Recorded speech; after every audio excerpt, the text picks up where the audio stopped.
Right, well, it's been a while, hasn't it? Welcome back, ladies and gentlemen, however, to another episode. And it feels like, fuck it, I don't fucking remember the last time I streamed, to be honest. Um, Welcome back to another episode of the Manchester United career mode. I have been beyond busy. Beyond. Even on my days off, I've been fucking busy. But what I'm trying to do is get through this Man United save because I want to. What I want to do is I want to finish it on screen, get the Champions League one, and then just continue to play it off screen because we've actually made such a fucking dynasty here that I want to keep doing it off stream, but I need to do the on stream part first, and I just haven't had the time or the anything. But we are here once again to go again, and I only know that we are undefeated in the league. I don't remember what happened in the rest. I know we lost a game. I just don't remember when or where or how. So I'll take a look at that in a minute. But of course, we're looking for the invincible record in the Premier League. I'd very much like to do that, and I think we can. It's just I think we've got quite a few difficult games today. I'm gonna have to go look at the calendar because I am absolutely. I've not touched this save since the last time you saw me play it, so I fuck knows where we're at. Oh yeah, right, okay. So we got battered by PSG. I forgot about that. Yeah, I think that was one of those games where nothing went our way, but also I think they were just very good. Um, so what we did last episode, it'll be those 5 games that are on your screen. I'm assuming because I do 5 games a time, don't I? With this, so we beat City just about. We absolutely got battered by PSG. Beat Bournemouth, beat Swansea in what I presume is the Carabao Cup, but I will go VAR that in a minute. And then we battered Wolves. What we got today? Brentford away, Chelsea at home, Arsenal away, Chelsea away, and Oxford at home. So it's a bit of a mixed baggage, but we will also enter a January transfer window. And I did have a couple of ideas, didn't I? But I don't think I'm actually going to act on any of them because one of the ideas was to bring in right, and I know it's not going to go down. It's not going to go down well, so I'm not going to do it. There's no point. It's not going to go down well. So what I was going to do was I was going to um, put Tigo Land out on loan again and sign a backup cam for Bruno. And I think I had a short list of people. Yeah, it was this guy I was thinking of bringing in, Reggie Glover from I don't know what club this is. Um, Point is, he shouldn't be there. He should be at a club that's doing better. We've also got a couple of. So I'm not going to make all these signings. It's just a short list just to see how some players are doing, and just suggestions that chat have given me. But we don't really need anyone. That's the thing. Um, what's up, sevener? Welcome back, mate. You'd recommend Tony Adams? He's retired, mate. But some of these players, yeah, these are all just chat suggestions. We are fine for players. It's just a couple that I'd like to like pad out the squad a little bit with. But even then, if I remember correctly, we've padded out the squad. I haven't touched his save in fuck knows how long. I mean, look at that. The lowest rated player overall that we've got is Tigo Land, and he's 82, and he's very good, and he's still 22, so he's still going to grow. This is an insane unit. Any other time, I probably would have got another right back for Dallo. I was half considering bringing in Hassan to go on that side, the guy that was 91 rated. But I'm happy just to settle with this team because it does the job. And unbelievably, this is our striker. Marcus Rashford apparently just scores goals for fun. Um, this can't be Tony. You mean Tyler Adams, don't you? Not Tony Adams. Tony Adams was a defender for Arsenal way back when. Tyler Adams is still playing. I was wondering who you were on about. I remember it was somebody who had an obsession with Tyler Adams, and yeah, don't know he's still there. You got some new favorite players, Andre, Joe Gomez. Okay, Andre's a good little player. To be fair, I don't know where he's going to be in this save. I'm assuming this one. He's actually not bad at all. He's at Burnley. Um, I mean, I'm not going to probably sign anybody, but I will look at players just to see where they're at. I will look at players just to see kind of what they're doing, I suppose. João Gomez, he's a good little player. He's in Saudi. We could rescue him from Saudi, perhaps. I'll put him on the short list, to be fair. Maximilian Bayer, I wonder where he is. It's almost as if we've already got him. Yeah, he's with us. He's our backup striker. Just whenever Rashford does my head in or whenever we need somebody off the bench. Actually, he's so good off the bench. If I start him, he plays like shit. But off the bench, he is like Ole. Prime Ole back in the day. Gimolano Simone. Hold on. Let's have a look. I'm probably spelling it wrong. Simone. Am I being an idiot? I'm probably being an idiot. Is it Simeone you mean? Or am I being... No, yeah, Simeone. Yeah, he's good. He's at Ipswich, retiring. Having it called off. Sacking it off. Joe Linton, he's a baller. I think he moved to somewhere out of the Premier League recently. Yeah, he's at Sevilla now. 32. You have to remember as well, we're five seasons deep in this, so some of these players who are in the prime now be a little bit older. Again, the only academy prospect that I give a shit about is still not old enough to be called up and not ready to be called up, truth be told. So, well, let's see then. If I was to sign somebody, and I don't think I'm going to pull the trigger on it as much as it would be fun to, would be Reggie Glover. I was half thinking of bringing. Hold on, well, didn't we need a backup right winger? Because I was thinking of bringing Ahmad back, just to see out the. Oh, hello. Oh, okay, cool. My headset decided to get caught around my leg. That's useful. Oh, we got him Burmo, didn't we? But I was half thinking of bringing back Ahmad because he's a little bit younger, possibly. Ait Nouri. Ait Nouri is a good one. I brought Carrera. I was looking at Ait Nouri at the start of the year. I do remember because I was going to go between Ait Nouri or Carreras, and I ended up going with Carreras because he's our former player, former Man United man. But yeah, Ait Nouri, baller, absolute shot caller, very very good at this point. Start to stream on TikTok. The thing is with that, I just stream directly off my Xbox, so the only reason I stream to Twitch is because it's the only way you can stream on Xbox unless you use Discord. You could use Discord as well. But if I had like proper software, I probably could stream other places. But it's just I don't really stream as much as I used to, and it's just easier to do it like this. Make some videos to tell to join the live. I could. But no, I'm just chilling. Man's just chilling. Right then, I've got Brentford first. They're 15th. What's the table looking like besides us being at the top miles away from everyone? Liverpool, Chelsea, Wolves up there. Fair enough. We just beat them 5-1. Arsenal in the conversation. We've got Brentford, Chelsea, Arsenal. We've got Chelsea twice. We've actually got have we got 3 league games and then 2 cup games. What's up, Soulball? Welcome back, mate. How are you doing? I know it'd be good. Yeah, it probably would grow my Twitch account, but I don't.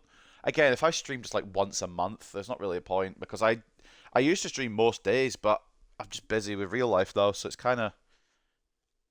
I think if I wanted to, I could, but I don't know if I want to be honest. No signs of improvement for Kvaratskhelia.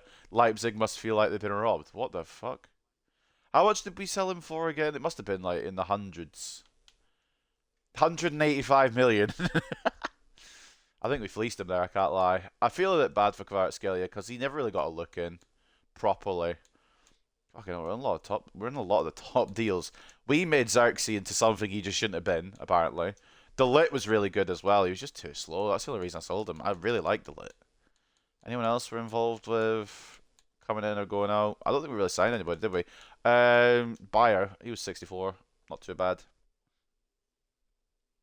Why do we sell so many? Because if I kept them, they'd just be upset at the club and they wouldn't get the game time and they'd just be annoyed. You don't want to have too many people in your squad because they will just be upset with the game time, like not getting enough game time. Like, I maybe should have sold Xerxes. I wish I'd kept Xerxes to be honest, but I sometimes feel like if I keep too many people, they'll be upset with their game. Like even Bayer, he's only been here not long and he's upset with his game time as well.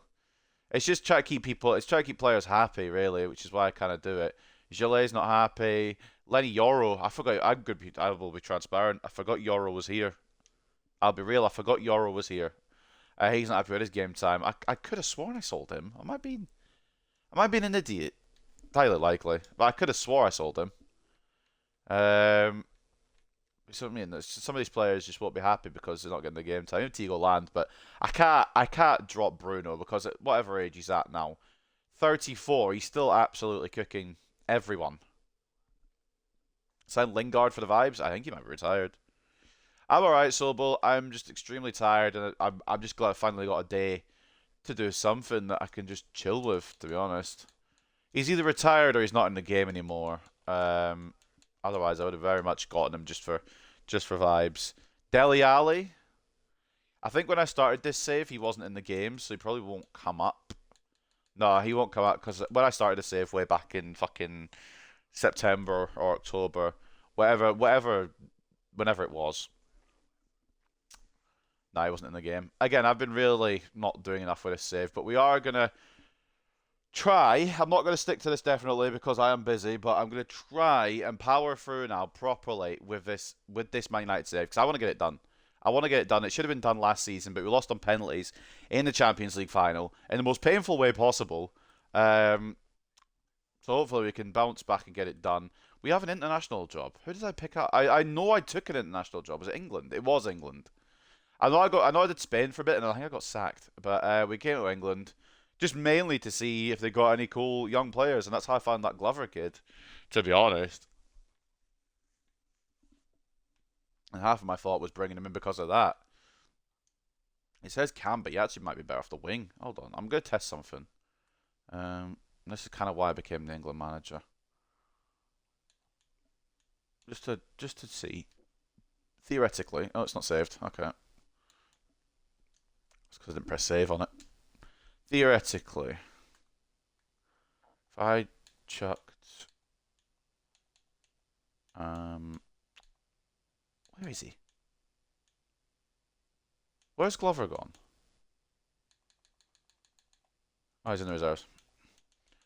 No, he's not happy with being on the wing. Okay, never mind. No. That's cool. I should have a look. Oh, what's up with Sadly Rogue? Welcome to the stream, mate. What's up, Lost Spring Allays? You new? What's up, mate? Welcome for the first time, and hopefully not for the last time. When last did I come? It's definitely been a while, but it's been a while since I streamed as well. So I will be honest with you, I don't remember, but it's good to see you back. Right, let's actually get some gameplay then because I've been sitting on this menu for about 3 years, and I want to actually get at least to January and then see what we maybe can do. I mean, it's not like money's not a problem. I will just put it out there now. Money is definitely not an issue. We did a bit of a club clear out at the start of the season, so it's more what do we want to do? Do we want to just absolutely nuke this club, or are we just sitting with it? I think I'll just sit with it for now. I am going to go in this Brentford game though. We'll go with that. We'll see what they've got first. Yeah, new people. Welcome one and all to the Manchester United career mode. If you haven't seen it, hopefully it will be a good experience. If you have seen it, you know what's to come. So this is the team that Brentford have got. Safanov in goal, Henry and Lewis as the fullbacks, Collins and Thiaw as the centre-backs. But Thiaw's very tired, so I'm assuming he won't be starting. Collins has got the captain's armband. Fran Beltran, CDM. Carvalho and Jankovic at centre mids. Jankovic is the one we sent out on loan there, I think, isn't it? Lewis Potter off the left, Noama off the right, and Moise Keane at strikers. Savinho on the bench. Makoko, Kiwior, Shade, Dodo, De Gusto, and Valdemarson all on the bench for Brentford with a kick and rush tactic. They've got key defensive players that are Thiaw and Collins, and the key attacking player is Nuama, who I know is quite good because I'm pretty sure I used him in a rebuild one year. And he cooked fools. And it looks as if it's going to be Makoko that starts. Because Moise Keane's only got one appearance, so I think they're lying to me. And this is a good bit why this has been added, and I enjoy it. Because you can actually see who's actually getting the games. Because if they lie to you in these little, like, beforehand things, you can just double check and say, well, actually, you're not going to use him. You're going to use this guy. And you're lying to me, mate. Did I just say they had Tangy and Dombele? Oh, boy. Oh. Fair enough. You know what? Someone's got to have him. We got to have somebody having him. That's not what I want to click on. I want to click on Savino, see how he's doing. He is on Cooksville, California. He'll definitely start on the left. Although it looks like they're starting Matias Pereira. I don't know. Well, I guess we'll see when we go in there. We lost a few viewers. That's fine. I mean, it's not going to be for everyone, the career mode. And to be honest, it's not a big deal anyway, because I don't really stream too much anymore. 2 draws, 3 losses in the last 5 games for Brentford. If they want to stick around, they can stick around. They're more welcome to it. If they don't, then if it's not for them, it's not for them. I don't mind. But whoever is here, hope you're enjoying. Whoever's not here, please come here. It's been like 5 months. It must have been minimum. I think it's been at least a month since I streamed anyway, personally. But I don't remember when you were. Yeah, it must have been before, like in 2024, probably. Because I recognise your name, I just don't remember when it was. Because I've just got a shit memory, to be honest. Right, let's have a little juggle around here. Oh man, do you want to go with Oman in this one? I mean, the relegation team, maybe. I'm gonna give Gillet a nod. Why not? Why not? We've got Chelsea and Arsenal coming up. Oman can have those games. He can rest for this one. Dallo, Diamande, Martinez, and we'll keep Cariolo. Agarte, I'm going to trick Hjulmand in here. And Mainu, Fernandez gets to stay. Garnacho, obviously. Bowman, yeah. Oh, actually, no. We're going to put in Burmo against his former club. And then Rashford, we know... Oh, wait, what? I still have Højlund as well. Am I alright? I must have memory. Yo, fuck it, go on Højlund. Have a little run out. I forgot we had Højlund as well still. See what I mean? We've got too much quality, which is a good thing. But we've just got too much quality. I'm going to put Martinez on the bench for one of the centre-backs. And I reckon that's us. It's a good team. It's a strong team. Make sure all the tactics are as they should be. And Diamante's on the wrong one, but that's okay. Because I usually use that for Inacio. So we'll just chuck him on a defender because we've got Martinez on the stopper. It looks good enough. It looks like what I want. I think Poacher is what I want for Højlund as well. So he just makes a run on and tries to break through. This is what we are using for this game. What is a new story? It's not really much of a new story, to be honest. It's just we've built Manchester United from what they are now into this super team. We're invincible in the league. We're doing well in the Champions League. It's that we did just lose 5-0 to PSG, so it's our first loss of the whole season. But we're just destroying teams at this point. It's just a matter of when the trophies come rather than if the trophies come. And it is really... I would like the treble, obviously, but just honestly, I want to win this bloody Champions League and we can end on this save on a high. Because I was meant to do this, funnily enough, I was meant to finish this like at New Year, at the start of the year. And I just haven't... Since New Year, I just haven't had time. And it's just been going on and on and on. And we're now nearly at the end of April.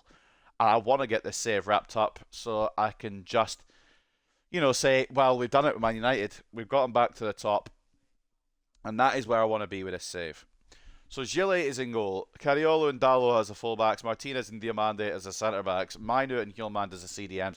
Fernandez, Cam and captain. Garnacho off the left and Burmo off the right against his former club.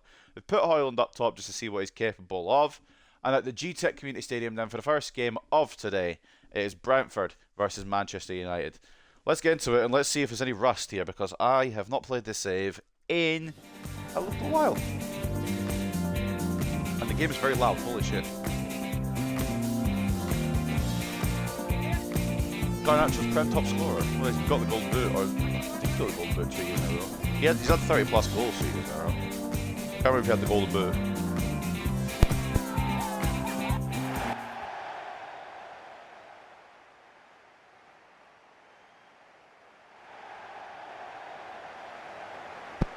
I know he's been scoring for fun because that fucking Finesse Plus is just absolutely broken. But beyond that, I am trying to remember. This is like all new for me as well as it is for you guys because I have not been here. Man's not been here for a while, cuz, you get me?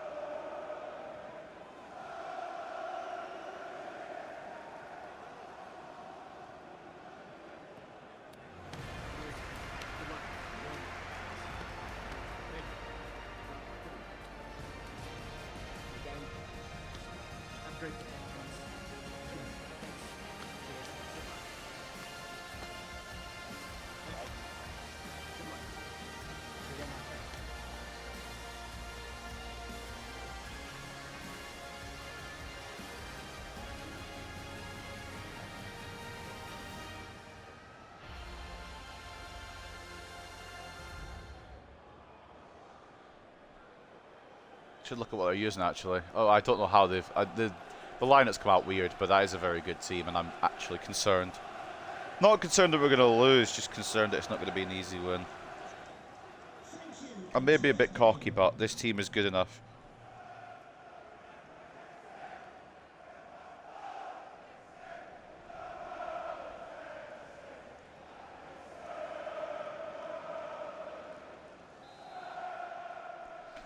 Right, off we jolly hockey sticks go then.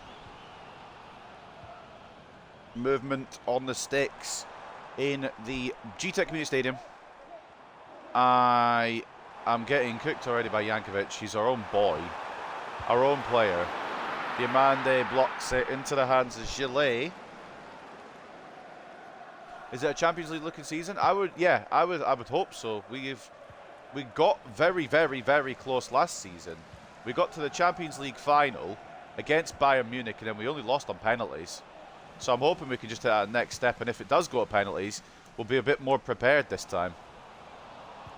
But still not convinced by his team sometimes. Cariola needs options. Garnacho is there. Of course he is. I see what I mean, that finesse plus. He'll twat it from anywhere and just hope. It's a good early save from Safanov, though, as Bruno looks to take the corner.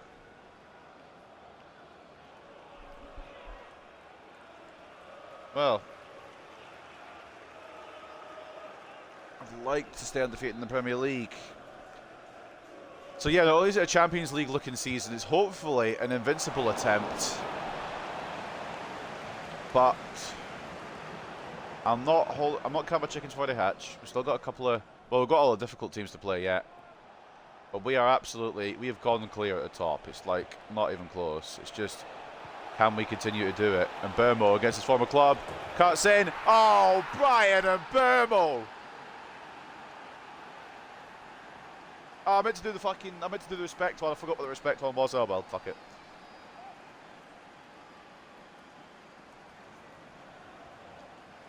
Cuts inside, glides in like that, and finds the bottom left with a plum.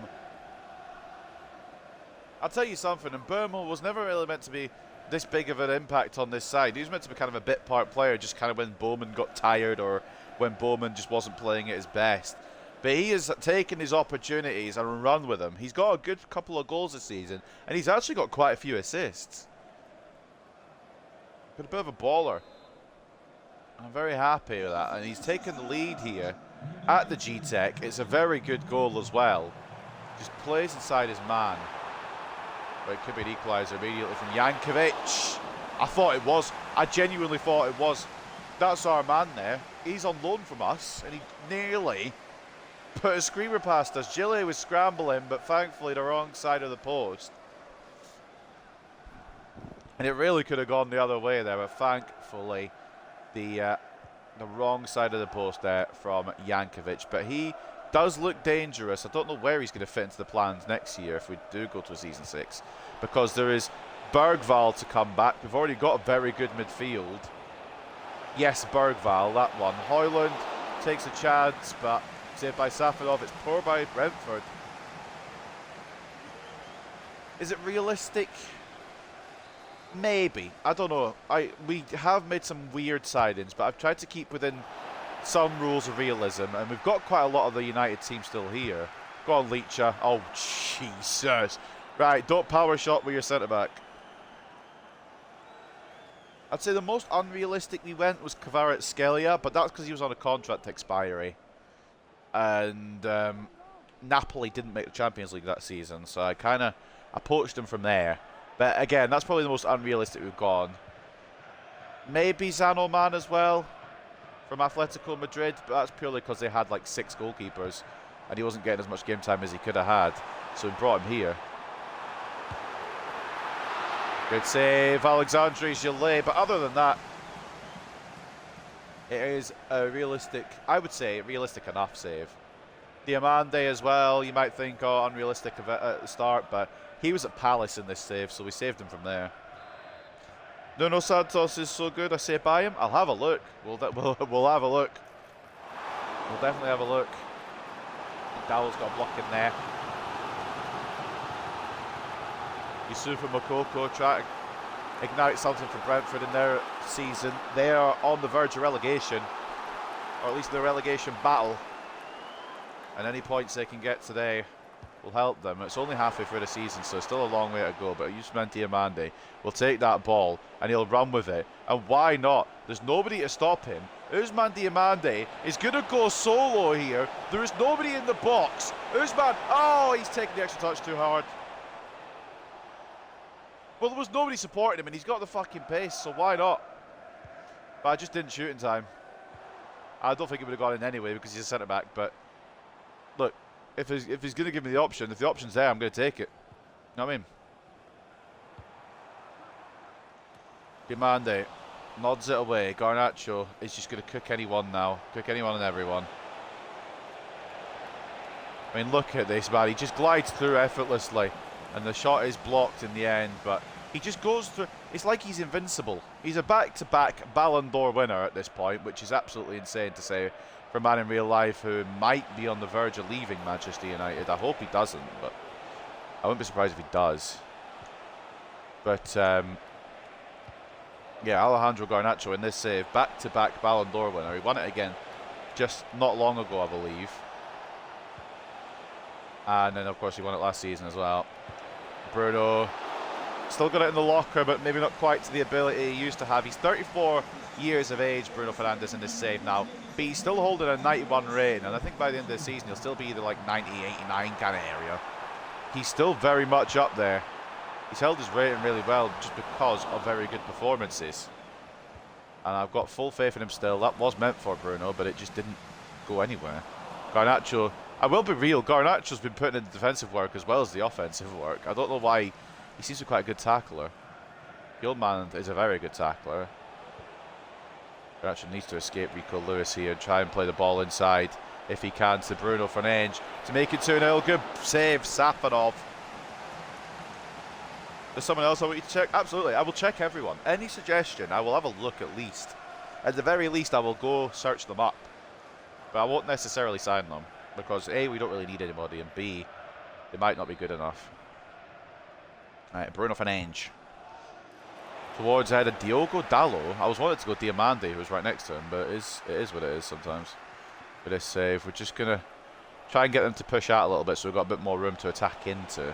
And Bruno Fernandes, he's got a bit of ball knowledge. Couldn't find Højlund. Been a bit of a scrappy one since the goal, but at least we have a goal to sit on. Oh, ref. No? Yeah, I was going to say, he's dragged me off it there, referee. Have a word.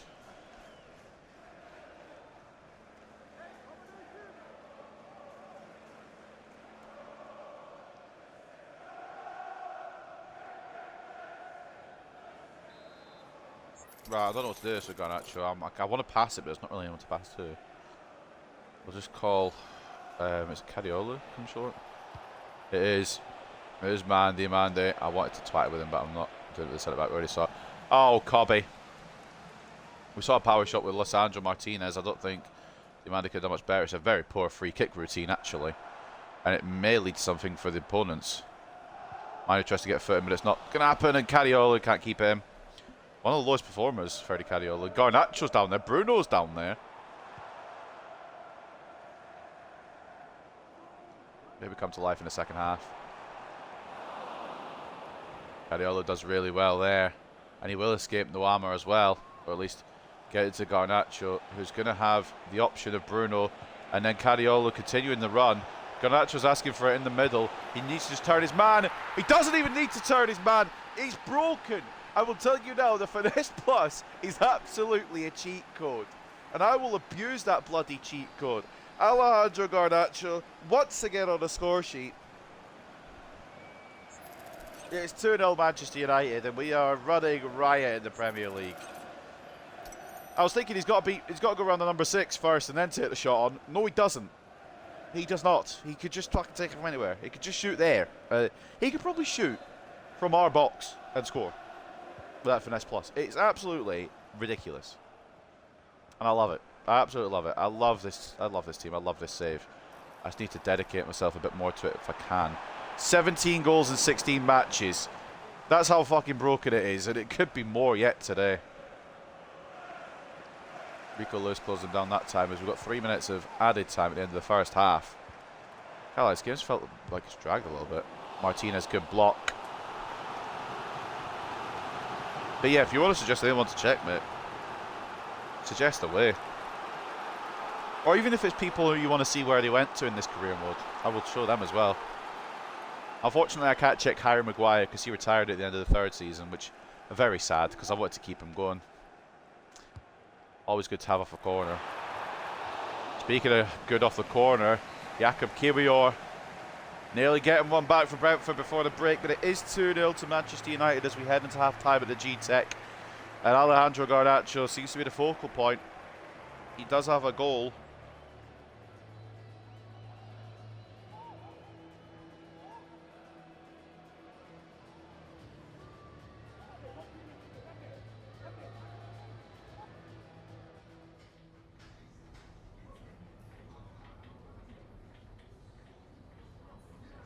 Well, good half at least. Well, I say good half. It was a serviceable half. We're not obviously playing at our top tier kind of level that we can play at, but that's really because we don't need to.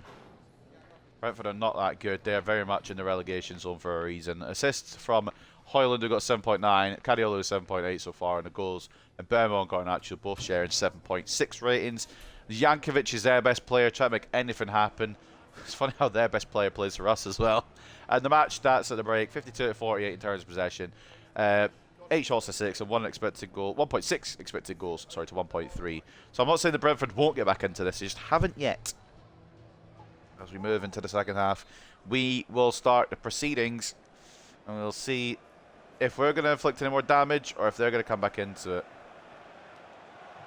We've scored 62 goals, by the way. We're not even at the halfway point of the season. 62 league goals is insane. I didn't mean to press that button. I didn't mean to press that at all. I've fat-fingered my controller there. That's not very good from me. But it is what it is sometimes. Oh, can't get there, can I? I can. Diogo Dalot. Tell you what, Diogo Dalot, I do like him in this save, but the only reason he stayed for this long is because he got such a good rating at the start of the year. He got such a good overall to start the year. I think he's like 81 or 82 or something. And it's like, well, he's not that good, but I'll take it. And that's the only reason I kept him around. So I would have got a right back off the rip at the start of the year. Wan-Bissaka obviously went to West Ham. Couldn't keep him. And Mazraoui is really good, but obviously age on his side meant that he would never kind of get to a high level. It's not like he was old, it's just he just doesn't have a lot of potential. But he got to like 84, 85. Ooh, not a bad little routine. I don't know if Jankovic was offside though, but he's coming. Why is he? Right. It's an interesting choice here from Thomas Frank. Why has he done that then?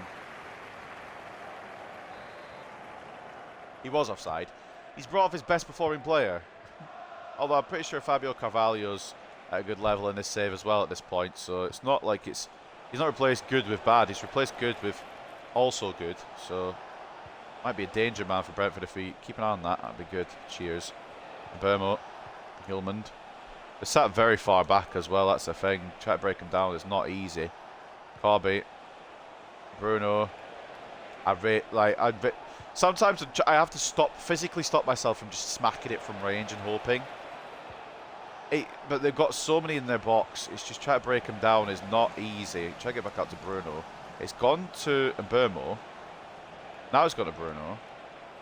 I know this is kind of boring to watch, but I try to find room. And Bermo gets his shot closed down. They've just got everybody back apart from their striker. And it could be a counter-attack now for Brentford, but Noama's left the ball behind. That will impact that. And Hjulman will jump on that with no problem. Doesn't pass it very well, but that's because it locked onto the wrong man. And it is an effort from Makoko, but it's wide again. Diamande actually did really well to put him off. I'll be real. I thought he got a touch on the ball there as well, Usman Diamande, but he's done enough to ensure that goes the wrong side of the post from Yusufa Makoko.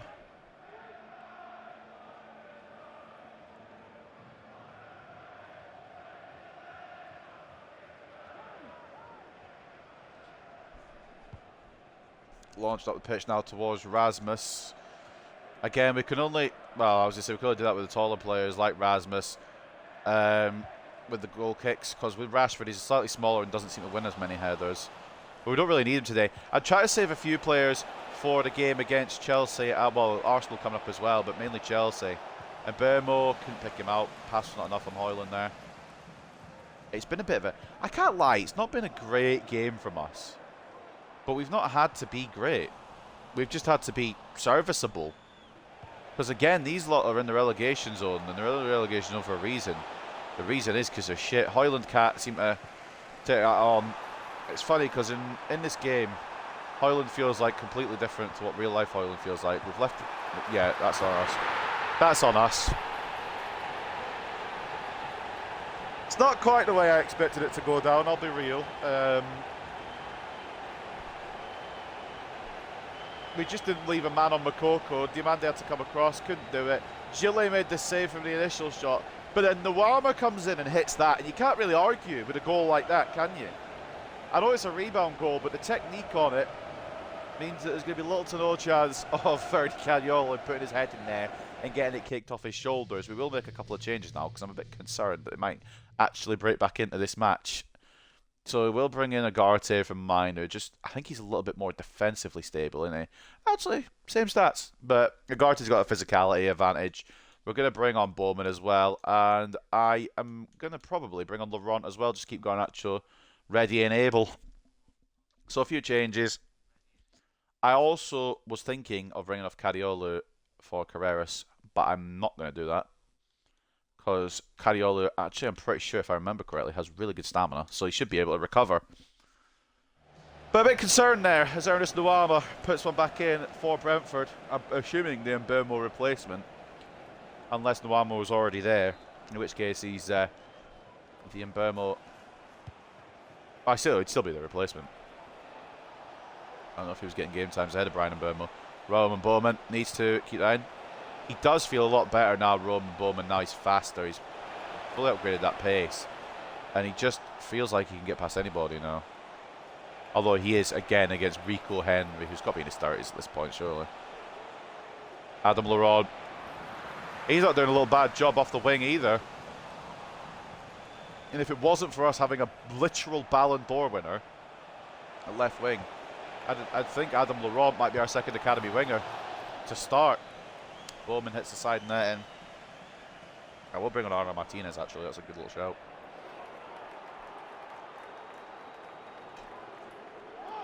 I'm sorry if you're going to be drinking Lucozade. I'm trying to wake up a bit. I'm not like asleep. I need to get more energy, really. I need to be doing more. Try to get back to the gym. I signed up for the gym, and I don't think I've been in like 3 weeks until yesterday, because I've just not had the time. I hate not having time to myself. It's annoying, but I got some today. I'm off today, so we ball. Roman Bowman, will he ball? Probably not. I'm just going to play the safe ball and then be an idiot. Bruno Fernandes needs to try and get this onto his right. He does. It's blocked though. And the other reason I'm not bringing Højlund off is because Rashford can start the next game and then Bayer can come on if things go wrong against Chelsea. So we're just chilling. We're just chilling with Højlund. Oh, cunt. Oh, dear. Oh, dear. Oh, shitting shit. What was I doing with the centre-back? What was I doing? Gilly, I don't know why he's hit the floor so early as well, but what was I doing with a centre-back? Oh, I think it's Martinez who I've messed up with there. That's not his fault. I've tried to control him, and it's just not let me do what I want to do, and it's just, I fucked it. Let's be real, I fucked it. And now we need to take a little look here, because do we bring on Marcus Rashford? It's only 12 minutes, why not? It can't hurt. He's only got 12 minutes. And he's clutched up for us a lot this save. Can he try and rescue the 3 points here that we've let slip out of our fingers? That was terrible from me. Martinez especially. I don't know what happened with him. I just couldn't seem to get what I wanted with him. And it just, yeah, I tried to bring out Gillet, but he hit the deck so early. I don't exactly know why. Bowman tries to knock it into Rashford, but the ball escapes him. It might be only the third time we drop points in the Premier League this season. There's a minute chance. There's a minute chance that the undefeated streak ends today. I thought, oh shit, we've got Arsenal, Chelsea next. No, Brentford are going to be the ones to do it.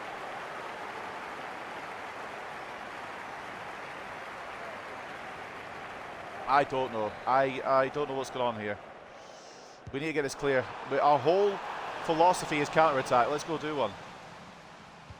Bruno, to probably the fastest player on the pitch. That is a ball from Bruno Fernandes. And Adam Laurent is not going to say no to a pretty much free goal. That is the man you want there.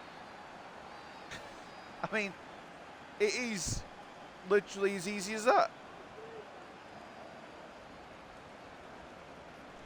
Told you, we are a counter-attacking team at the heart of it. We have been for 5 seasons. Bruno puts a hellaciously good ball through to Laurent. And I'm sorry, number 13, but there is absolute, I think that's Fran Beltran. There's absolutely no way you're catching up to Adam Laurent. That is the number 1 player you want on your counter-attack, because he is, I think, 96, 95, 96 pace kind of area. He is without doubt the fastest player on the pitch. So, I mean, that's exactly what we needed. The Brentford corner that they thought they were going to score from, we've ended up taking full advantage of. It's a weird game, but it's football. Football is a weird, weird game.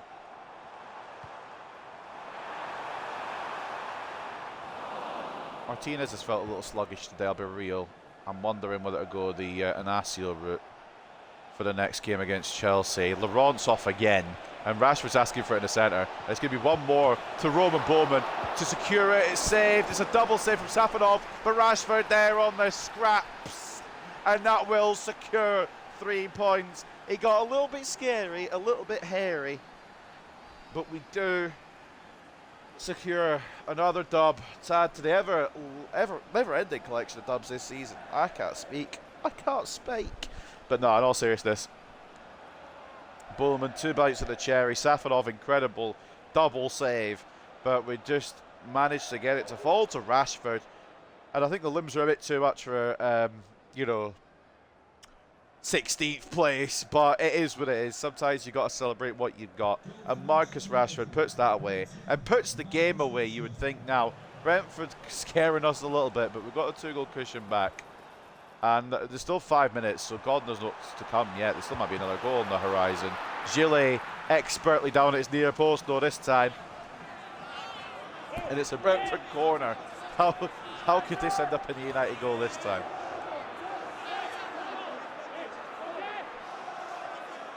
Hope Adam Laurent's ready on the counter.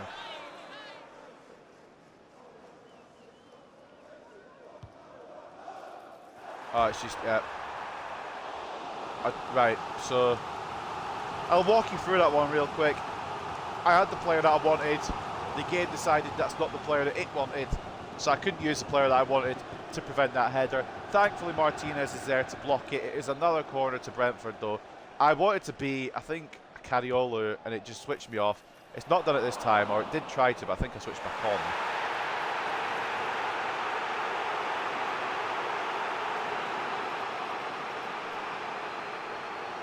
Pardon? Oh, fuck off. Oh, just fuck off. It looks like it's going to be another 7-goal thriller. We had one against Man City. We're going to get another one against Brentford. No, we're not! Chile! That was a shit penalty, but it still could fall for Brentford here. It won't. Alexandre Gillet. I don't think it was a penalty, but I must have caught somebody on the way through. And it might actually be Manchester United to seal the deal. Marcus Rashford hits the post! Oh, for fuck's sake! We'll take it. We'll run away with this result. 4-2, the victors. Late drama at the G-Tech, because it could have been Brentford who maybe had a remote chance of getting back into it if they'd scored the penalty. Makoko gets his penalty saved, We counter it to Rashford. It's a great ball through, but Rashford somehow does not convert that. It's off the post, and it blows the full-time whistle. 4-2 the dub. We continue the invincible run in the Premier League. It got a little bit hairy, as you can see there, but a couple of substitutes bailing us out, really. Well, that's 16th in the league. We've got bloody 3rd, I think they are next. I don't know what to say. Martin Hjulmand, I love this man. He just goes about his business, doesn't ask for any fucking plaudits, just gets on with it and puts in a shift. And he did today again. 8.8. Bruno Fernandes securing a really good second half performance, to be honest. He gets an assist in 8.8. That ball for Laurent was exquisite, I will tell you that. He's got really nobody to play it through past because it's from the corner, but it's a really good ball through. Usman Diomande, probably my favourite centre-back at the moment in this club. Besides maybe an ACO, but Martinez just felt a little sluggish today, and Diomande picked up the slack. Rashford with a goal and 8.4 off the bench. We needed him to come in and just, you know, secure the ship. A goal and 8.2 for LeBron off the bench as well. Cariolo assist in 7.9. Hoyland assist in a 7.9 as well. And Bermo on the score sheet against his former club, he gets a 7.8. And Garnacho 7.7. Slightly underwhelming from the back-to-back Ballon d'Or winner, but he does have his goal. 7.7. Not really a bad day for anyone, apart from obviously maybe Martinez and Agarte, but they came on quite late. Man of the match for them was Yusufa Moukoko. He has a goal and an 8.3 to talk about. Ernest Nwama bagged as well. It was a really nice finish, but it was a rebound goal, so it takes away a little bit from him. An 8 rating for him, and Fabio Carvalho off the bench with an assist. So it was a good move to bring him on for Jankovic. He gets a 7.9, while our man Zarko Jankovic, the Luka Modric regen, on loan from us, he bags a little 7.7. Goalkeeper rating, Safanov 5.2, 10 shots, 6 saves, 4 conceded. We were relentless as per in front of goal. And Gillet faring a little bit better, 8 shots, 6 on... Oh, 6 saves, sorry, I should say. 8 shots on target, 6 saves, 2 conceded. The first one, he made a save for, and it just rebounded in. And the second one, it was just my fault, because I didn't grab my defender properly. Had to panic rush him out. He got chipped. Is what it is now. So let's go take a look at the match facts as we end today's first game. 58 to 42 in terms of possession, 17 shots to 16. And when you look how close the XG was, 4.3 to 4.1, you'd argue it could have been a point in the cards there for the Bees, and they fought for it, but just a slight bit of quality in the end does the job as we continue our tirade on the Premier League. Not only are we going to be hopefully invincible, could we be Centurions? Probably not. But don't rule it out. We're on 50 points after 18 games. Just before the halfway point. If we keep going at the pace we're going, Centurions is on. But it would be mad. It would be insane.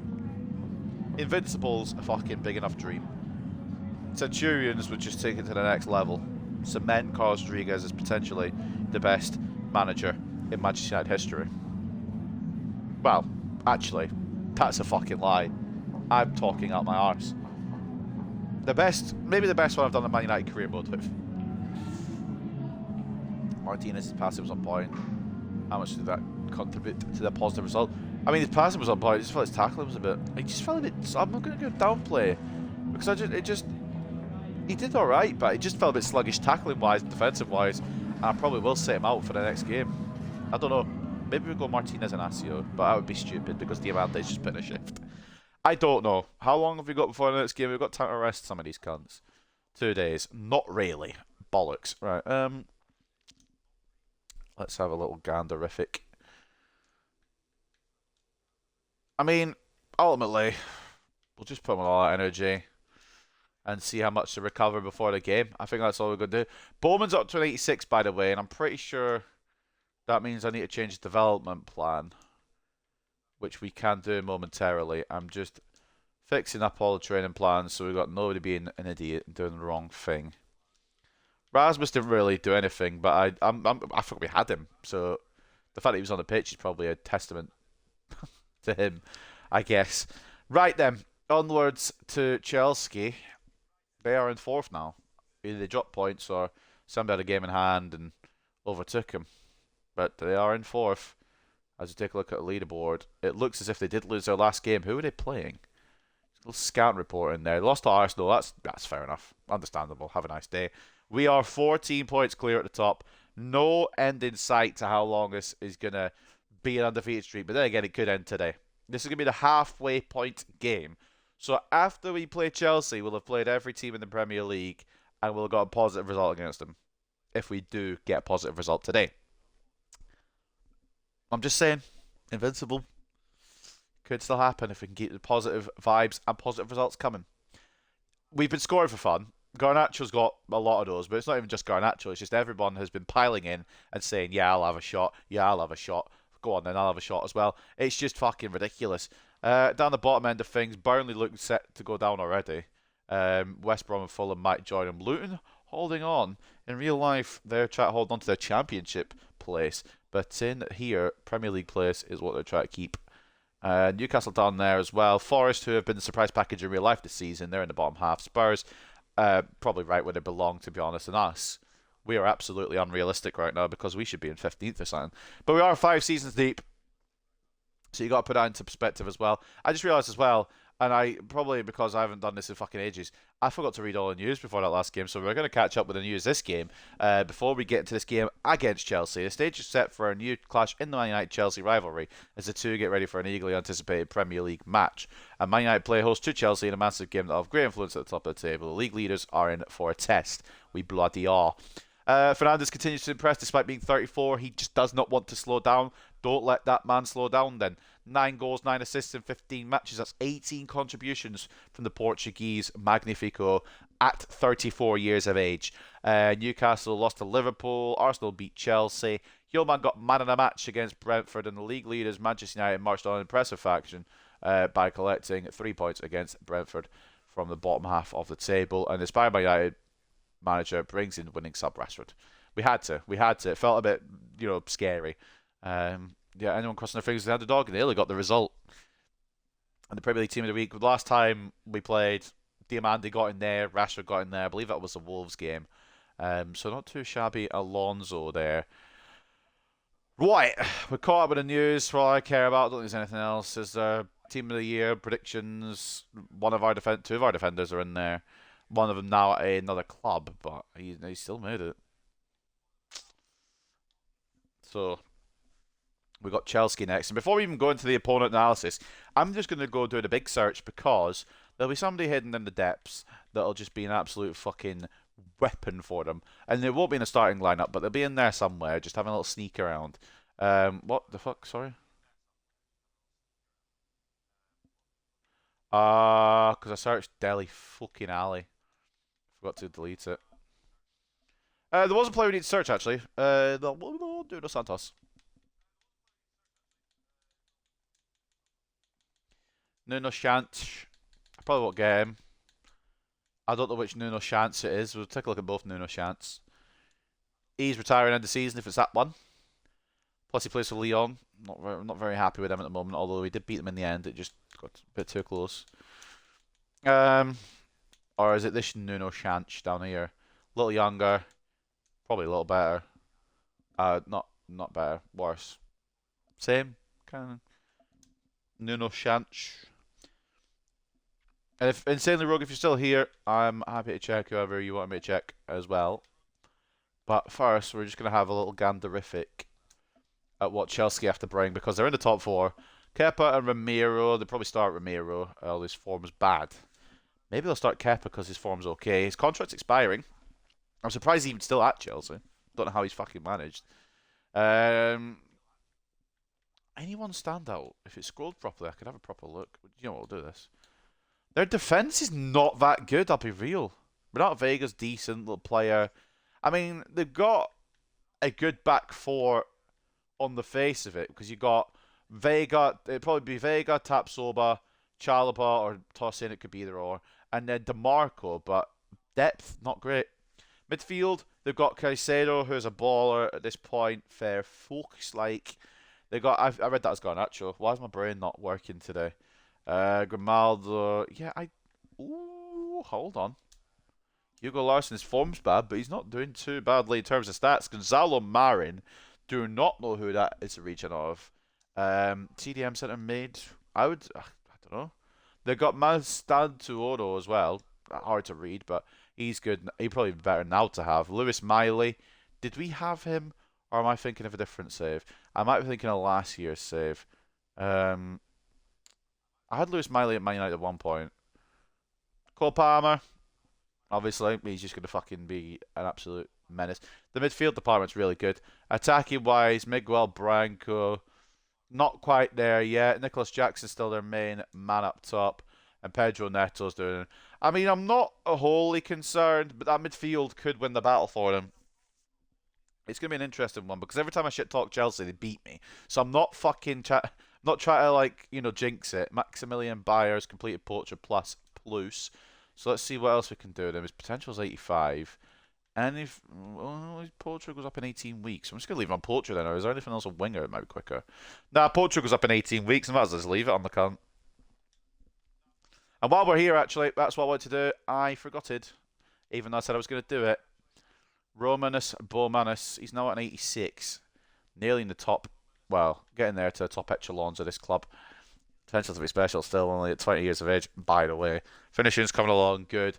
We wanting to give him a jig around. We actually don't need to.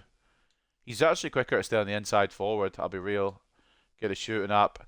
And then after that, maybe we switch him to a widey. Winger, I think he's got enough pace now. He was like 70-something, now he's up to 89. He has got pace for days. We could obviously add extra to it, but his development is so good that he will just get there on his own, in his own time, whenever he feels like it. He doesn't give a shit about what you want. Alejandro Garnacho, he is on a wide playmaker because it's the quickest one, but at this point, I don't think he's going to really do anything, to be honest. I think we're chilling with him. 94 rated, just 24 years of age. We ain't going to fucking complain, are we? But yeah, everyone seems to be alright, except for playtime, but that's just the way it goes sometimes. Difficult at this club to give everyone what they want. Right then, let's get into the second game of today. Youth tournament ends soon. I don't think I've done one of them since fucking like season 4. Or season 3 maybe, I don't know. We haven't really had the youth academy and I've not really been scouting for it because we don't really need to. We do have a press conference though before this one, so let's go see what we've got to say to the media about this big clash.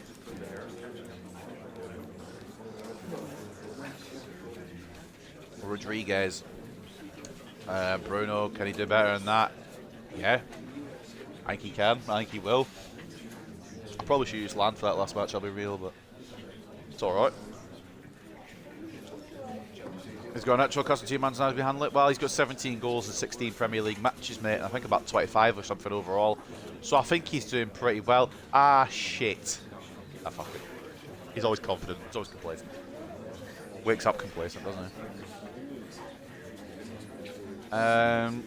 Yeah, they're going to be passing the fuck out of us. I wonder if somebody a bit more physical, like an Asio, would be the shout.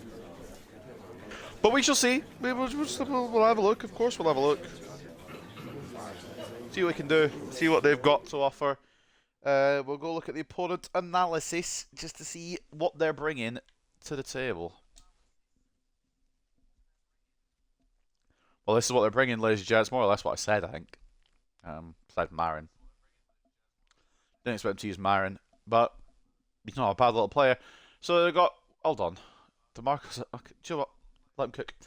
Ramirez in goal, Renato Vega and Chalobah, the fullbacks with Chalobah captaining at this side, Tosin and Tapsoba as centre-backs, Marin and Caicedo as the DM partnership, which actually looks quite like a nice little partnership, to be honest. Marin, still young, but 81 rated already.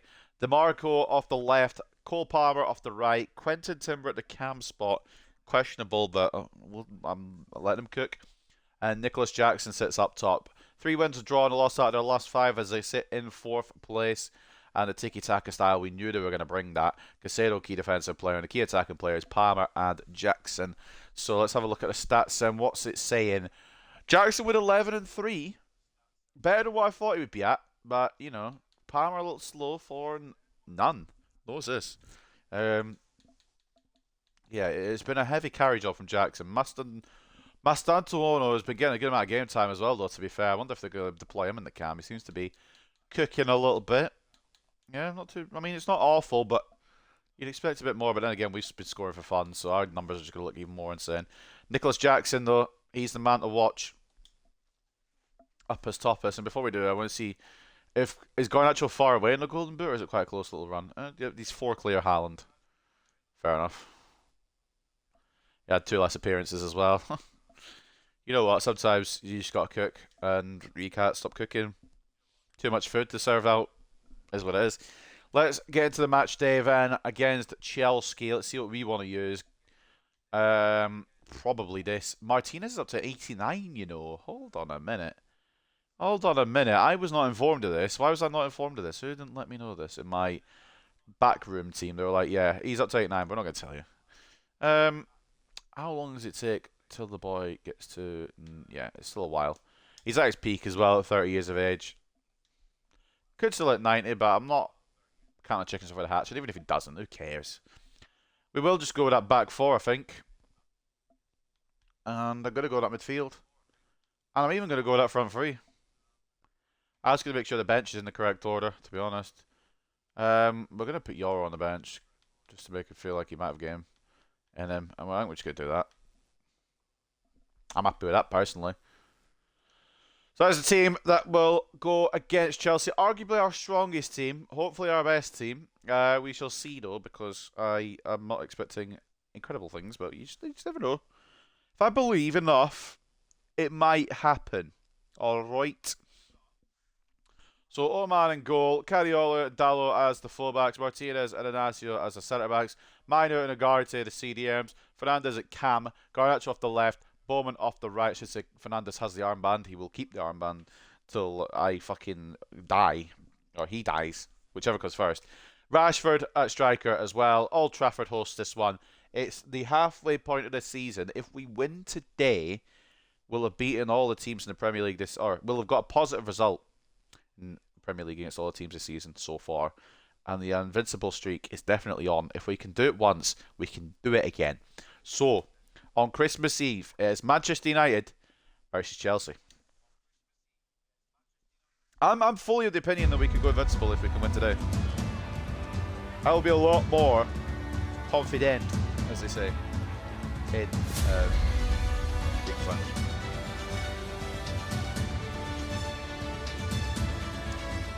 I'm off my head.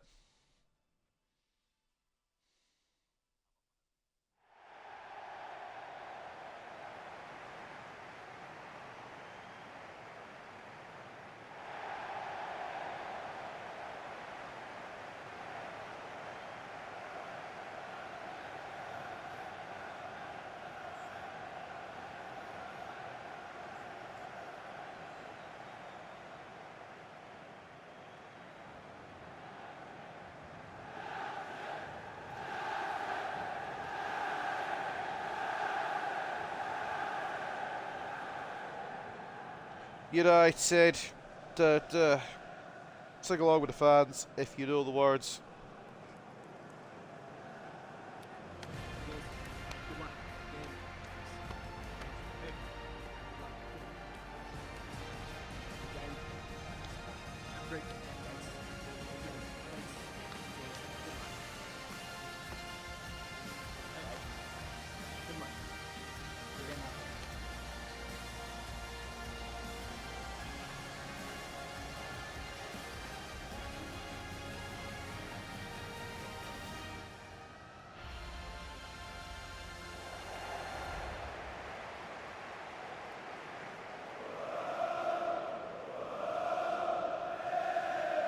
Right, let's see what the Chelsea are actually bringing in the goalkeeper position. It will be Ramiro, I'm just beyond that. Oh, it's Kep. What? Howard Humphreys, Tapsoba, DeMarco, Caicedo, Matos, Palmer, Timber, Grimaldo, Jackson. What are you doing, Enzo Maresca?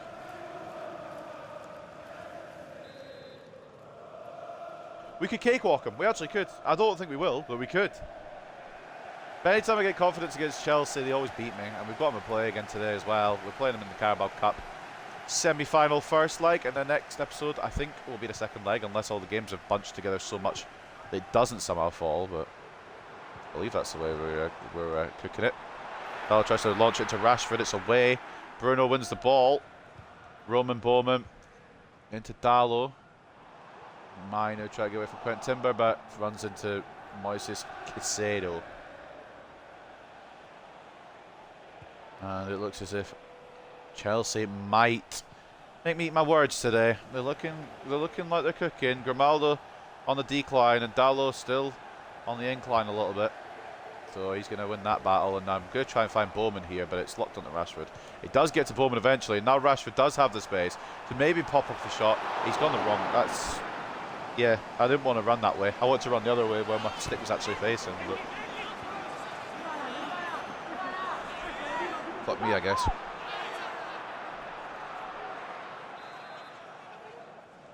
Bruno Fernandes then to whack it fucking far. I was aiming for an Asio, to be fair. I just didn't think he'd be that far fucking out. Don't want to counter attack on here. We've got to be playing smart. Minu. Watch Grimaldo the whole way, fella. Lovely jubbly copy, Minu.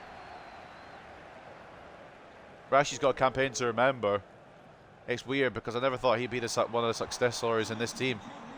I'll be real. I never thought he was going to get to the success story level, but I'm glad he has. I'm really glad we've found a way around for him. Garnacho goes all in there, trying to win a penalty, but it's not going to happen. Kepa gets the ball quite clearly first. No, Marcus Rashford, I will tout his success story like I do in most episodes. Surprised he even got to the dance, let alone one of the main, acts in it. One of the main characters. We moved at striker when Rashford got injured, and he proved himself over and over and over again, so I'm not going to fucking say no. Grimaldo cocks the header up completely.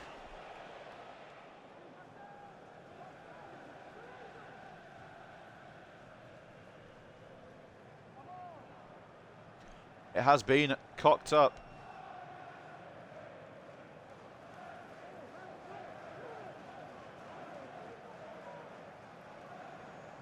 Goal kick goes the way of one Zano man, who, for a 93 rated keeper, I've got mixed reviews on him. When he's on his game, he's the best keeper in the world, but when he's not, it's just curtains. I don't know why Rashford's headed that. I wanted him to take it down. But it's alright. Another effort on target. Keep Kepa working, keep him awake. Yep, I said Kepa. If you're a Chelsea fan, you might want to fucking look away. 2029, you've got Kepa Arrizabalaga, and that is an absolute fucking thundercunt from Quentin Timber. I can't, it took me a second to register that it got in, but, that is an absolute fucking beautiful goal. I'll shut up about him being in the fucking cam spot then. Jesus. I tried to close it down, Martinez has been nutmegged. That makes the goal so much better, annoyingly. Oh, for fuck's sake. Because that makes the goal even cooler. And that's bloody annoying. But Quentin Timber has not only scored a banger, he's made Martinez look a mug as well. And I was in two minds, should we start Martinez? And that's not fully his fault. He did try to get in the way, but it's just such a good strike. And the Invincible season is in jeopardy at Old Trafford. Now, I'm not saying we ain't gonna. I'm not saying we're gonna get back into this game, but an uphill battle against European chasers. Might be one of those games where we have to go for a point rather than the 3, but we'll just see. Cole Palmer trying to do something past Ferdi Cariolo, using Howard as some support here.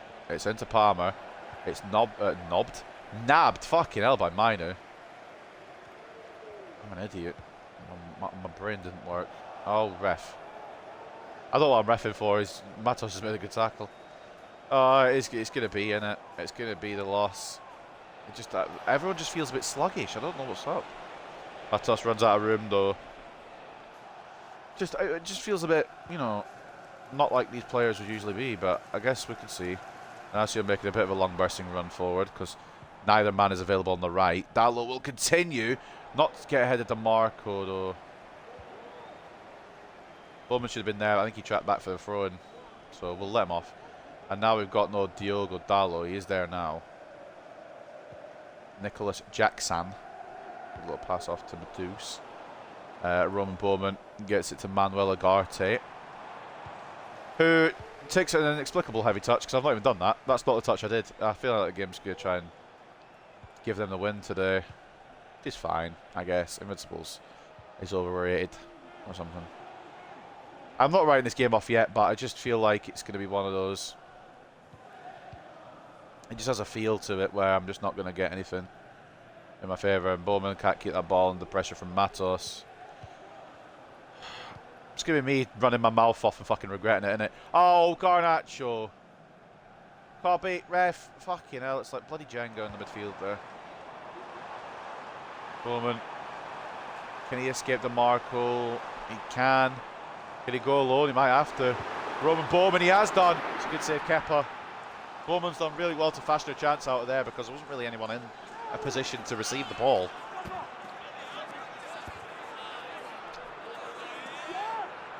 It is Roman Bowman who forces the corner for United. Bruno Fernandes, cold breath on this Christmas Eve day. And it is Dallo that always seems to be the bloody target. I don't know why. Cariolo. Why not, fella? Go on then. Oh, it's fault to Rashford though. We'll take it. We'll fucking take it all day long. Marcus Rashford, poacher again. Leveler for United. Second goal in 2 games. It's been a rebound goal for Marcus Rashford. But he won't care. They all count. Kepa says the Cariolo's shot. Probably expected the defender to be on hand to clear it. But Rashford manages to get that goal that will put us back on course for the Invincible season. Will we get Centurions? I don't care. Invincible's all I give a shit about. Centurions will just be a chair at the top, but I don't think we're going to do it. I'm not, you know, going above my station. Invincible's a big enough task if we can do that. And the win probability is now in our favour. We do have the momentum after the goal. I will give us that. Agarte, Bowman. And the momentum might pay off here. Bowman, he squeezes it through. Cariolo tries to flash it across goal. Garnacho's there. It might be an own goal. But that's the momentum for you. I think it's me thinking we might not win this game. Of course we're going to win this game. We're Man United. So in real life you probably get bloody weird concerning stares, but in game it's a really good finish from Garnacho. I'll just get ahead of his man. If it was Garnacho that got it. It looks as if DeMarco got the touch. I'm not entirely sure, but the finesse plus came up from Garnacho for some absurd reason. I didn't try to finesse it. And who's the game going to give the credit to? It's given it to Alejandro Garnacho. That's 18 goals in 17 matches for the Argentinian winger, who is just insane. He's just built different. And you know, sometimes you got to be built different in these kind of situations. And again, the momentum after the equaliser was with us. It's 2 very weird goals, but I'm not giving a shit. As long as the ball is in the back of that net, I don't care how they go in. Could be a timber screamer where he puts it through the legs of my centre back, or it could be a little shitty rebound goal. I won't care. That being said, Jackson has equalised. This is what I mean with Zano, man. It's like he'll either be the best goalkeeper in the world or he just won't bother. He just won't be arsed. He will not give a shit. Should have closed it down there, but it's really well turned by number 16. Not entirely sure who that is, but Jackson picks his spot.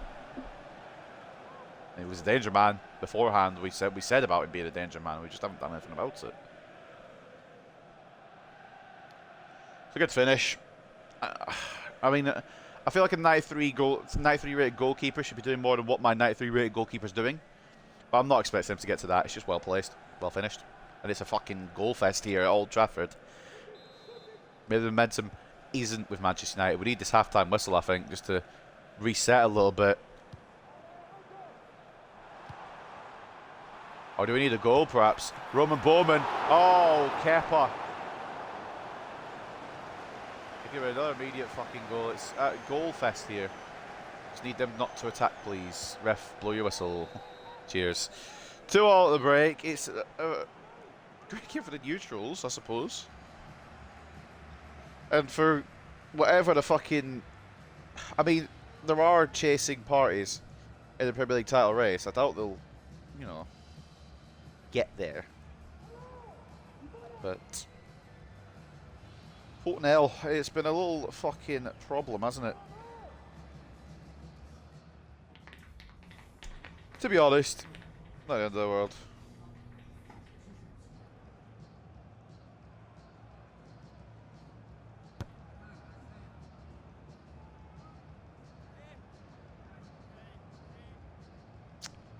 Well then, we ball, I guess. And you can look at the stats at the break. They've had more to ball. It just they've been clinical. I mean, we probably should have more than we've got. Happens in football sometimes though. 61-39 turns possession in favour of Chelsea. 7 shots to 4 in favour of United with 3.6 expected goals to 1.3. We need to fix up at the back. Fuck me. Man of the match of the half anyway. Marcus Rashi with a goal and 8.1. Cadiola with an assist at 6.8, and the other player with a goal. Garnacho only 6.5. Just not really been involved in the game too much, as you can see. One shot, one pass, one dribble, one tackle.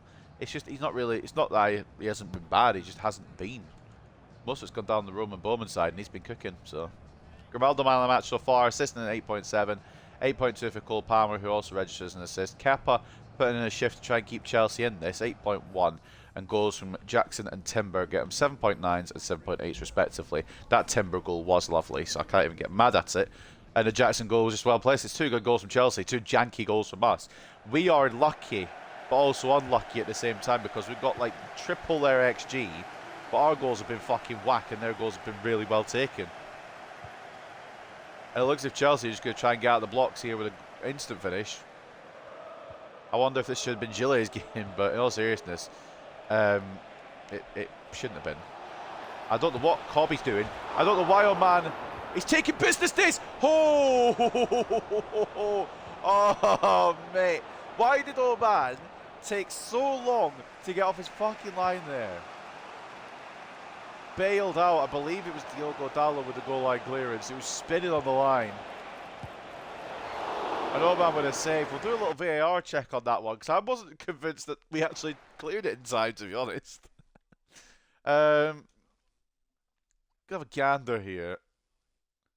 I think it was Diogo Dallo. I thought that was in. I can't lie. Jackson gets the touch. Old man makes a bit of a save, which actually ricochets onto the bar, and it's a really good save. But it looks as if it probably should bounce. It doesn't bounce in, but it probably should. Jackson running in. Old man trying to run back. Dallo just wellies it with as much as he can give. And we get let off big time. And of course, the old man save follow-up from Jackson. But yeah, you can see it now. They're just about to do the GDS as well. We were just doing a little one of our own. I didn't know if they were going to do it. No goal. But it bloody could have been. Old man makes up for the fact that he didn't come off his line at all, I suppose. Inacio wins a header. And Cobby minor. Now we need an outlet. We don't really have one. Garnacho's... Oh, sorry, Bowman's marked. Why does it do this? Like, what? I'm in the highlights package for a second time, about 30 seconds. I just need to fucking know why it does this. What's the necessary... Like, who thought, yeah, let's just dribble. Let's just dribble. And let's just leave the ball behind. Who does that? Like, actually, because I don't. I wasn't planning on it. He's fucked the whole counter-attack, because now Chelsea have the ball again. I was trying to get it through. Didn't happen because the fucking game's a bit whack, to be honest with you. Again, I would take a point here. Again, we've got to travel to the Emirates after Christmas. 6-day break, so it's not too shabby, Alonso. And Arsenal are a bit underwhelming, but not incredibly bad, I wouldn't say. Can't remember if they're the ones that got Sesko. Got foul there. Bowman rides it really well, to be honest. And as soon as the fucking advantage goes, that's when we lose the ball. Oh, EA. Oh, EA Sports FC 25. Yeah, Grimaldo doesn't have it. Ugarte's catching up to him, mate. Fuck me. He has got an assist and he was their best player at the half, but just doesn't have the pace. And it's a ball into Rashford. It's not... It might. Oh, there you go. Well, we'll take it. Fuck, I don't care. I don't care. I do not care. By hook or by crook, we will fucking win this title, and we will do our best to go invincible. Very unselfish by Rashi there, because he's... Well, first of all, I expected him to get closed down a bit quicker. The save is back into the path of number 10. And as Kepa dives out to him, he just lays on the plate to Garnacho. No one's watching the number 7 for... I could not tell you what reason, because he is the most lethal player in the Premier League. He's a back-to-back Ballon d'Or winner. You're not going to watch him in that kind of space. You've only got yourselves to blame, Chelsea, to be honest. Good initial save from Kepa, but it put it right back into the path of Rashford. Only issue with that one. 19 goals in 17 matches from Alejandro Garnacho. You must be off your fucking rocker. Can I get to Martinez? Yes, I can. Just in time. Phenomenal block from the Argentine. In all honesty, I wanted to be Martinez about 3 seconds before that and block it with a bit less drama, but moral and ad. Ball in will be by Cole Palmer. Be headed away by Ferdi Cariolo. It's not going to be cleared away because DeMarco's got it, but Kobbie Mainoo gets the first ball, doesn't get a second ball. Ricochets off the player. Interesting in that. Oman equal to the effort, though. I think it was Renato Vit. Quentin Timber, sorry. Thought Vega was on the edge of the box. Do I want to do this? No, fuck it. Martinez has been good, but let's try and put a bit of faith in Mr. Lenford Yoro, who I thought we'd sold. And we haven't, apparently. Which is good. It's just a shame that in this save, Yoro never really got to his fullest potential. But if he did save now, he might do a little bit better. Get it gone. I don't even trust this game. I don't care if it doesn't get to Bowman. I just want it out of there.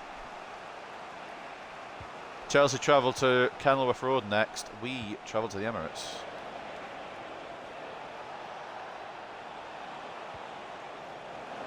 Inacio closes it down. He's been quite quiet today, Inacio, but he's done a good job there, and his team love it.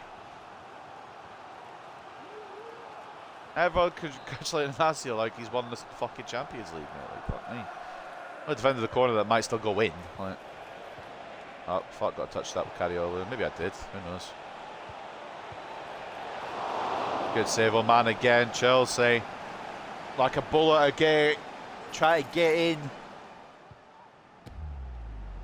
And it's, well, this is what I mean by fucking Zano Man. He'll either be really, really good and pull out some mad saves.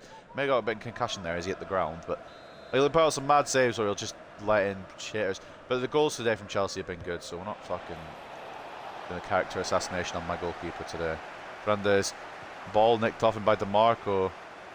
Chelsea keeping this everlasting pressure on. Blocked by Inacio. And we go. Can we go though? We find, nope. We can't. Well done by Lenny Yoro though.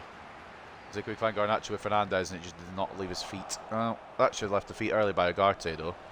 And Yoro in the right place, right time again. Jackson not paying 100% attention, which does the job for us, I suppose. Cariolo. Garnacho. Cariolo again. Oh, it's a bit deep. And it's going to probably fall for a Chelsea player, yeah. You can tell this game sometimes, like, yep, cool. Ball out is intercepted by Cadiogs. Arsenal only 2-1 up on West Brom now. Garnacho, he's been allowed a path through, and he's going to fucking take that path. He's going to turn inside Bashir Humphries, and Edmund Tapsoba, and it's a hat trick in such a clinical fashion. Bruv, I'm sorry, if you don't have Garnacho, what are you doing? Like, he's ball rolled, but it's taken out both centre backs. Fuck if he is.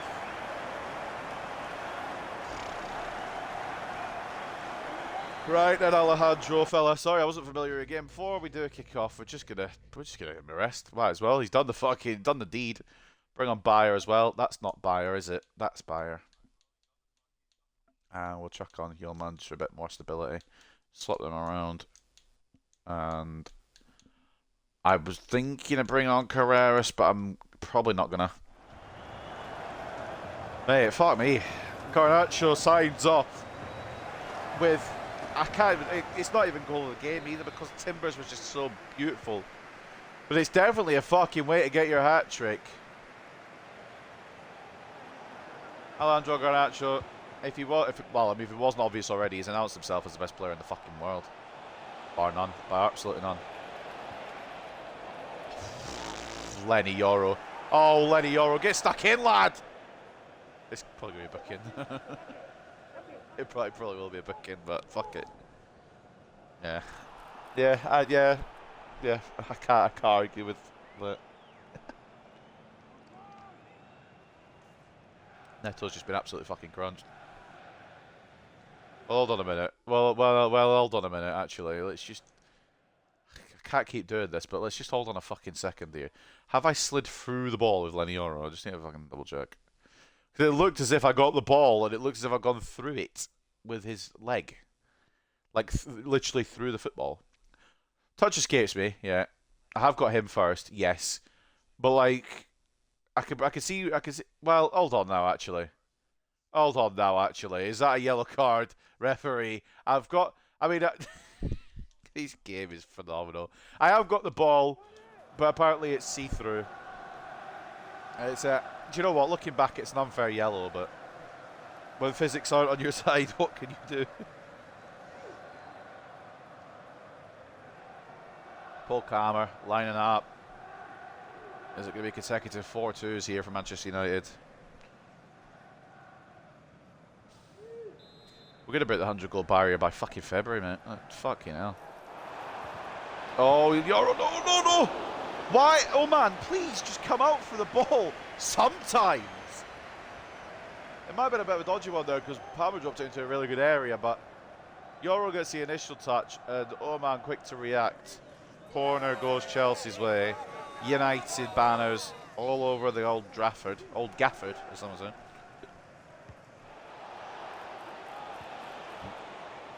Okay. Yeah, it has changed. It has changed defender when I didn't want it to. There, it has done that. That is something that has happened.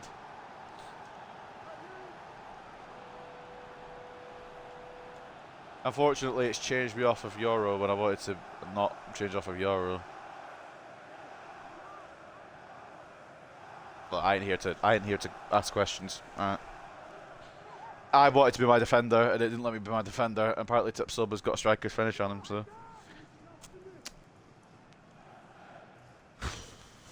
We really ain't going for defence today, are we? Fuck me, boys.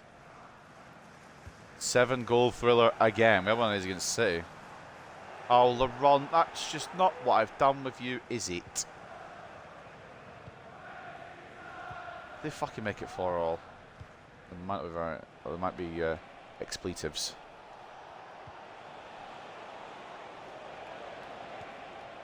Probably deserve it based on the second half performance, but there'll still be expletives. I'll still be unhappy about it. Bayer. Oh, shitty hell. I thought Laurent would make himself available for the sweat, I can't lie, but he wasn't there. And Bayer had to take on his own. It's actually a really good save. Very good leg save. I was in two minds because I wanted fucking Laurent to be there, but he wasn't. I just had to go for it. I'm just not convinced. Timber. Shitty. Saddle man, can you wake up? He's just running back, having a little fucking play in his net. Timber's rattled the crossbar. Oh, bloody hell. Matos. Neto. Good save, Zadelman. Fuck me. Heart and mouth situations every time.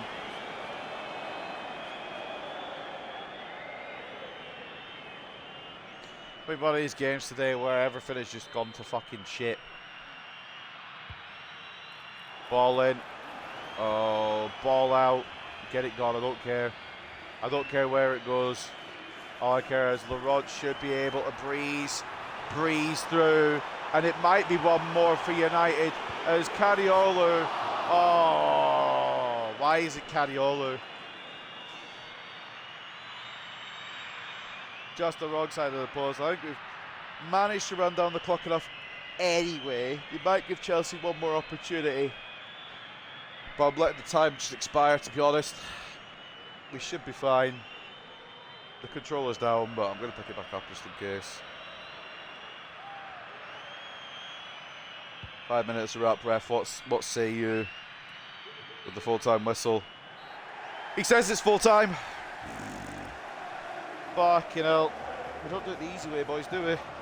It's like Man United in real life. We want a bit of drama, don't we? We do dub up. But fucking hell. Was not familiar with Chelsea's game, I'll be real.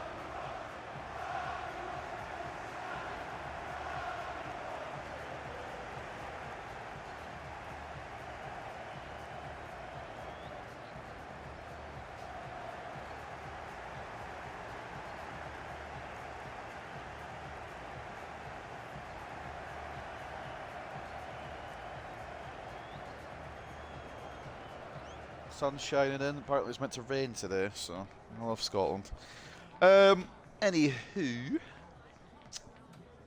we dub up just about. Fuck me, it was difficult. They really brought it to a second half. Zanoban, although he conceded 3 in the end, it could have been more. It really could have been more. It really could have been. It probably should have been a Chelsea win, I'll be real with you, but I think the balance of play, a draw would have been the right result, but we fucking sneak out with the 3 points. 65 to 35 in terms of possession. 16 shots to 12 in favour of the Blues, and 5.7 split to goes to 4.4 for us, though. You can tell by how much I lunge about. Like, it's just, I always lunge all the time. All the tackle amounts, fucking hell. I do win a lot of my tackles, but seem to lose the ball as well at the same time, which is weird. Man of the match, I think it's gone to Rashi. It has. I don't. Right. My man's got a hat trick and doesn't get man of the match. Is what it is, I suppose. Goal, assist, and a 9 rating for Marcus Rashford as he gets man of the match. A hat trick for Garnacho wasn't enough to take the fucking man of the match, but he gets the match ball, which it's all just as good. Bowman with an 8.3, solid display from him. Just couldn't seem to get him involved in the goal. And Dallo 8.0, apparently he did really well, and I'll believe it. 2 assists, a 7.4 for Cadiolo as well. But some underwhelming performances, especially from Bruno Fernandes. And Zano Man, 9 shots, 6 saves, 3 conceded. Not great, but it was enough to do the job. Cole Palmer was there by the match, assisted at 8.9. An assist for Grimaldo at 8.8. Quinton Timber, goal 8.5. Nicholas Jackson, goal 8.4. Matos put in a good little shift, I will admit. And DeMarco within the system left back, it is an 8.3 for him with Tapsoba. The strikers finish. 7.6. Kepa Arrizabalaga deserve more than 6.3 to be honest. Put some really good saves. 11 shots, 7 saves, but it's the 4 conceded that I think has done it. And I didn't even notice Lewis Miley came on. As for our goalkeeper, it is Zanoman with 9 shots, 6 saves, 3 conceded. I already read that. Let's go to the post-match, isn't he? Arsenal winning before they come and face us. Villa beating Baresto.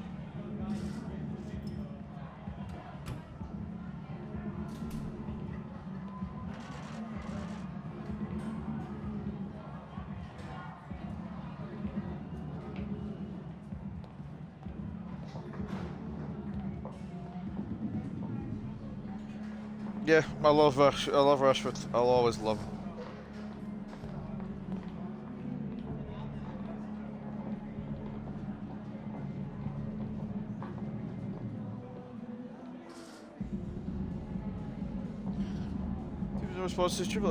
Is it just a Rashford fucking glazing session, mate?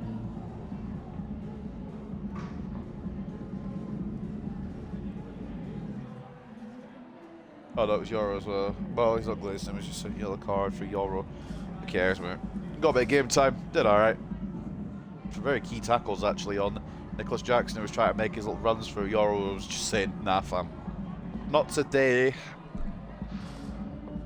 Mixed bag of a game, that, but ultimately the result went our way. We're just deciding we're not going to defend, and instead we're just going to score more than anyone could fathom. Which is alright, because at the halfway point, undefeated, 17 clear. The other teams haven't played yet. 68 goals. We are not only breaking that 100 goal barrier, we are absolutely fucking crashing through it. I don't know how many goals we're going to end up on. But I know that we're doing very well right now, and that's what really matters. Little 6-day break before the game against Arsenal, so we can probably start our main men again, which is good news if you are a main man. If you're a bench player, it's probably not as good news, but I'm going to fucking put in one hell of a call next match, because Bruno did just not really seem himself in that game against Chelsea. You can probably guess where I'm going with it. Begins with Tigo, ends with Land. Inacio puts in a little convo. He said he wants games, and he's got his games. It's not like he doesn't get games, it's just he's not always the first name on the team sheet. Which you got to accept sometimes. I can't lie. You're just not crying about it. Arsenal breaking towards the top four now. Apparently we won this time. What was the score? They're not going to tell me, are they? They're not going to tell me. Merseyside derby coming about. City and Spurs. Brighton and Bournemouth, didn't realise it was a rivalry. I suppose they're somewhat local to each other. Brighton beat Everton. Team of the week, Dalot and Rashford break into it. Somehow Garnacho with a hat-trick is not enough to do anything. But yeah, he's on track to shatter the Premier League goal scoring record. Will Haaland's record be beaten by Garnacho? He's got 19 games to get 16 goals. It's not impossible, but I don't really care either way. Ooh, you know what? No, this is what I care about. Our midfield in the Team of the Year predictions. Got Bellingham and Musiala, probably Real Madrid, and I'm assuming Bayern. Musiala's probably still at Bayern. He was there when we lost the Champions League final to him. Mainu and Ugarte also involved in the Team of the Year predictions. Who right then? After a great forwards match against Chelsea, Rashford is named player of the match as Garnacho scored a thrilling hat-trick to outclass. I'm not going to call him a woeful Chelsea, but to outclass Chelsea and United's 4-3 win is a really good game, to be honest. It's just Chelsea got unlucky at the end of the day. Sometimes luck has to be on your side. And we're going to go talk to the media again before we face Arsenal.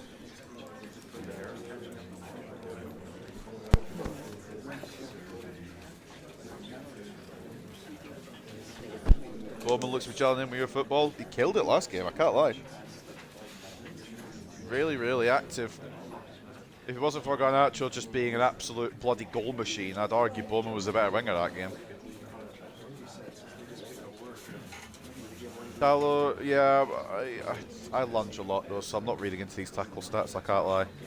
I lunge all over the place all the time. It doesn't actually paint an accurate picture.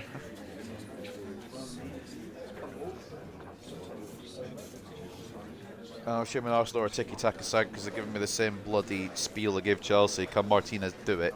You know what? We'll never find out.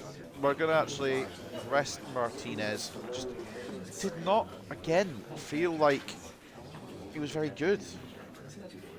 I'm thinking a little Inacio Diamande link up on the sticks. That's what I'm thinking. A little Inacio Diamande. Who says no? Probably Martinez. And again, we're going to do the big search because there'll be some hidden Arsenal baller. I know they got Vitor Roque because A, I saw him in the Team of the Week, and B, I'm pretty sure they sold Gyökeres to bring him in. They've got one goalkeeper. Oh my god. I remembered I was going to... do I shithouse Arsenal? I can't now, obviously, but just for the second game because they've got one goalkeeper. It's Karl Hein. Oh, it might be worth it just to fucking shithouse him. Could be funny. Charles Cohen, he's an absolute fucking ridiculous speed demon and a beast all around. Can't sign him though because he's at Arsenal. I know I was going to sign Karl Hein. I won't actually. A, because he's at Arsenal, and B, because I'm just not that mean. Somehow Thomas Partey's still there. Thank God he's retiring. They have got a very good little team here. I'd rate their team above Chelsea's, to be honest. Vitor Roque, obviously looking like an absolute demon at the moment. And then, of course, Lamine Yamal. But I mean, what needs to be said? It's Lamine Yamal. I don't even need to fucking go into any more detail. It could be Cooksville, California for us as we travel to the Emirates to close out 2028. It is 2028, isn't it? I'm not being an idiot. Just hold on. Garnacho 7 clear in the Golden Boot race, by the way. Yes, so yes, it is. It is 2028.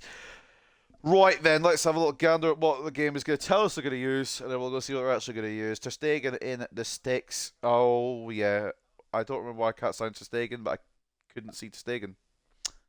I don't really know the story behind that. Cause I don't think he was. I'm gonna have to go have a look again. Cohen and João Mario as a fullback, Saliba and Militao as a centre back duo. That's insane. Rice as the CDM, Vermeeren and Rabiot as the centre mid partnership. Vermeeren with the armband. Interesting choice. Suppose I've not gone to Saliba or Stegen or something like that. Correa off the left, Yamal off the right, Vitor Roque up toppus, Odegaard on the bench, which I'm assuming he won't be.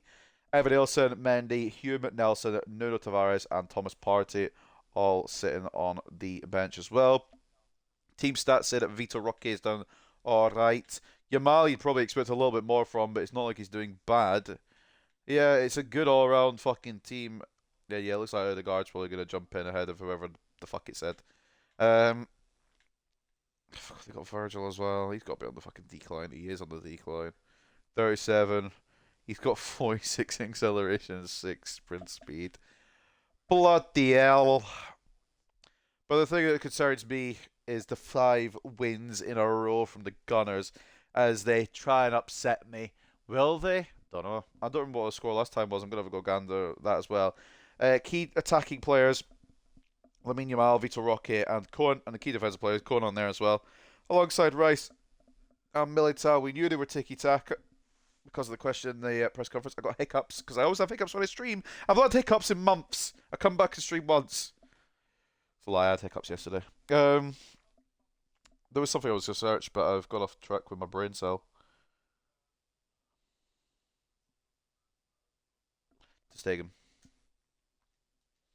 The story surrounding that count. Why is he not available to be purchased? Like, why is he not on the... He's not retiring. That's the wrong person. Why would I want to Horst? Not being funny, but to Horst, I just don't see a future for you, fella. Ter Stegen. Because he is there. He's not retiring. Would he just not sell? Would they just not sell to us because he's too important or something?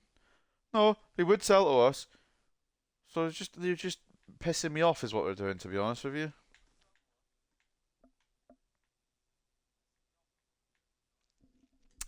Anywho, let's get into this third game of today's episodic. We're taking quite a while to get in between games, I'll be real. And I don't think I've read the studies yet. Oh, no, I did. The news even. But I did want to check the game last time around. I know we dubbed up, I just don't remember the score. Oh, 3-1. Oh, we played them recently, apparently. Same again, fellas. Although we are travelling to the Emirates, so I'm not convinced. Ooh, what the fuck? I accidentally did that. And do you know what? That's pretty cool that they added this kind of stuff into this little shortcut bit. But I didn't know there was a little fix. I didn't know what the last bit was. I've only just stood between the news and the standings. But you know what? There you go. You can see what's up next. We've got Arsenal, Chelsea, and Oxford to complete today, and then we play Brighton and Liverpool in the league. So there you go for next episode. I don't even need to go to the calendar because it shows 5 games. I could just jump in there. Ugarte is a little bit on the tired side, so he jumps out for Hillman. Fernandez is a little bit on the shit side, so he jumps out for Land, which is a big call. But I'm standing by. I'm sticking to it. Honestly, we're going to try this, but it's going to backfire. I'm going to scream. But that's all right there, except for the armband is going to go to who, though, actually? Who does the armband? Would it go to Rashford here? Probably. Fuck it. He's having it anyway. Fuck it. There you go, mate. So that is the team that we have against Arsenal at the Emirates Stadium. Third game of today. Probably the most difficult. I thought Chelsea was going to be a problem, but these lot are on a 5-game win streak, potentially more. So are we, to be fair, in the league, so I don't know which way it's going to go. Someone's going to be disappointed by the end of today. Oman's in goal, Cariolo and Darlow the fullbacks, Inacio and Diamande the centre-backs, Mino and Yilmaz the CDMs, Land at Cam, let me cook. Bruno was a little bit stinky in the last game, so we're just going to see if Tigo Land can pick up the stink. Garnacho off the left because he got a hat-trick. Bowman off the right because he actually played a really good game. And Marcus Rashford, man of the match last time. Be stupid not to start again. He has the armband today. At the Emirates Stadium then, ladies and gentlemen, it is Arsenal versus Manchester United. Now, before we actually get to the game, I'm just going to go off my window because I'm getting a bit warm. Bear with me.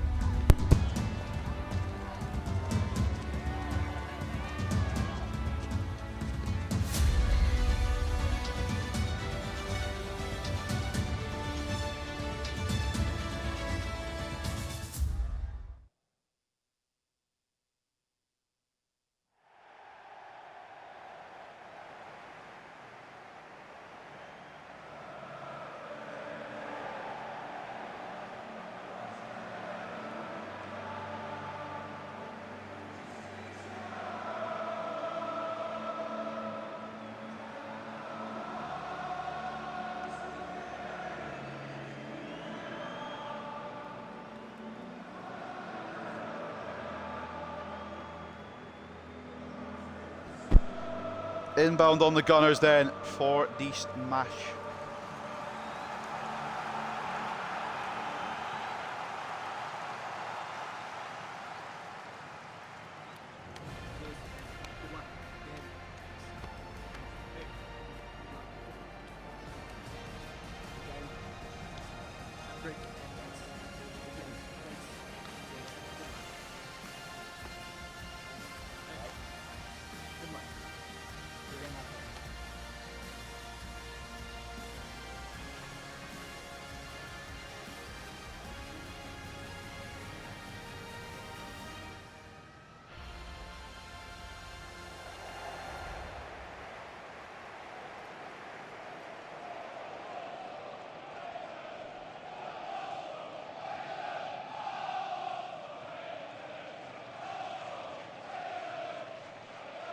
I even look at the Arsenal lineup. I'm a fucking idiot. I was on my phone. I just saw it disappear as well. I'm fucking gonna pause and check. I don't care.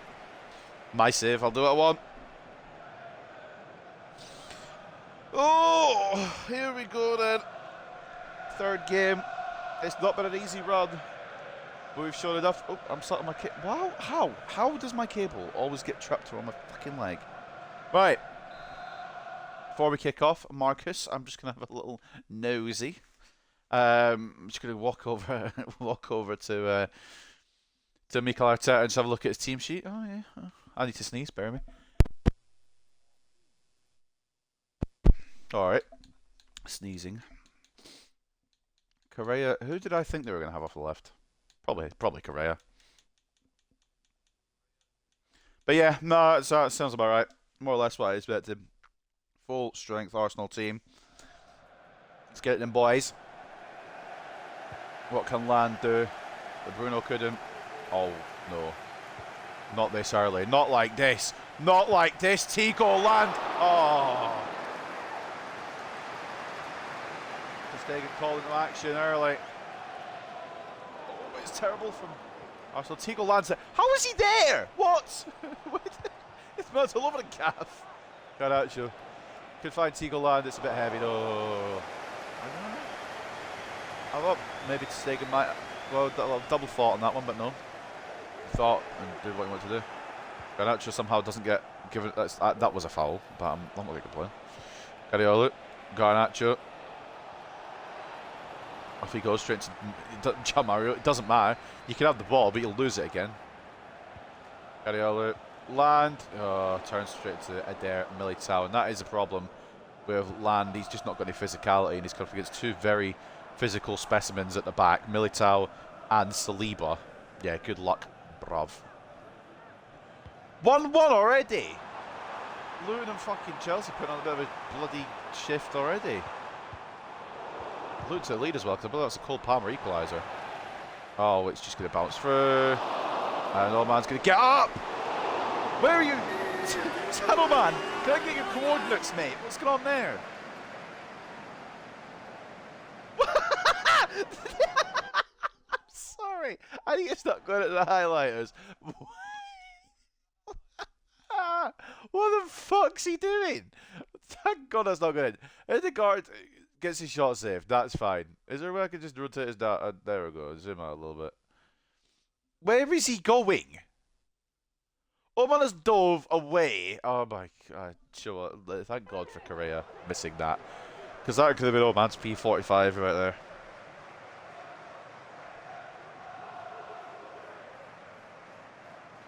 Shitting hell. This game is not good for me. This game is not good for me. Especially when I'm trying to do an invincible fucking season. It's just like, well, yeah, but Oman's just going to dive 4 meters away from the actual shot. I don't mind doing these kind of, I don't know. Oh, I'm not being funny, Cobby, but I've released the ball with you about 2 touches ago, G. What is that to then? Demand he'll take it. I think it was meant for, I don't know. I still don't know now. Can it please just pass the ball when I've passed the ball? Oh, God. Oh, Lamin's through. Lamin's through. Yeah, fucking. I just want the ball. I want to release the ball when I pass the ball, right? I'm not asking for miracles here. I'm asking for basic EA to do whatever the fuck. Do you know, like, If your man releases that ball when I press the button rather than fucking 3 businesses earlier, Demanda gets unlucky, Oman gets unlucky, it should probably be saved.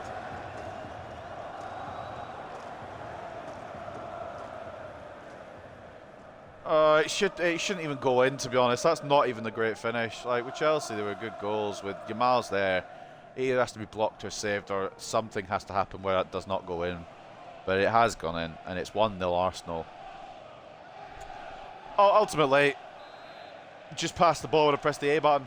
Like, it's. I get it if it's away from the player's feet. Yeah, you can't do it because it's not at the player's feet. But if the player has the possession, play it. Like, don't know why it doesn't do it sometimes. That's not going to look. It's not going to let me change the Garnacho there. Of course it isn't. Right. What are we saying here? It would actually be. I'll be real. Oh, Diamante put not done that. Oh, gee. As I was saying, as I was making a point, or trying to make a point, it would be poetic if Arsenal were the ones to end the invincible season, because they're the only ones that have done it in a 38-game Premier League season. So for them to stop it would be quite poetic. Oh, I don't want to do that. Oh, it's done it anyway. Fucking. You know what, actually, I did want to do that. Go on then, son. If Declan Rice is yeah, go suck yourself. There's no way. There's absolutely no way on this planet Declan Rice catches up to Alejandro Garnacho. I'm not being funny, but at least a fucking 15 pace difference. I'll be generous and give Declan Rice about 75, but like, fuck me. Ref, I don't know what I'm complaining at. He's cut the ball, but it's just a principle of the thing. I've not aimed it there, but it could work. Yeah, Arsenal probably besides us. I'm being very nice to us there because, oh my god, no way. I thought Yamal was off. Probably be nice to us, but Arsenal probably have the best centre-back duo in the league. It might have to just be a point here, boys. I can't lie.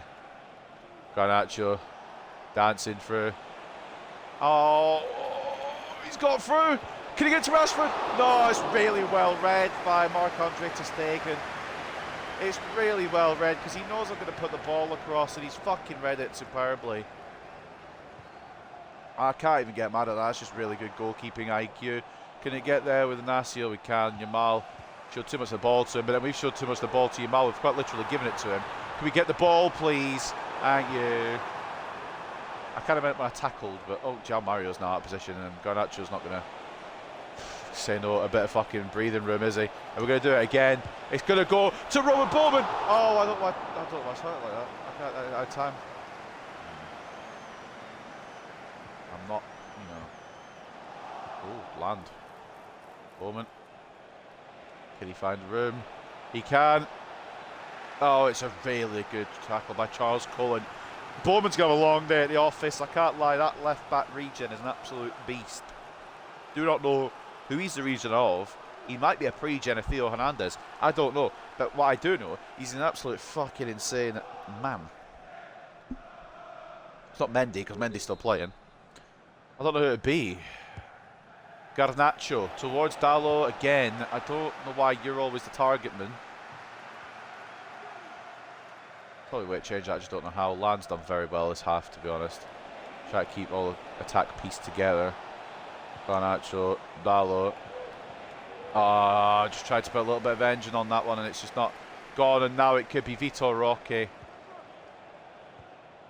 Goes him down initially, but now Vitor Roque, he's got nobody to play it into because he's the man that's meant to be there in the middle, but scary stuff from Arsenal. Dalot gets it gone.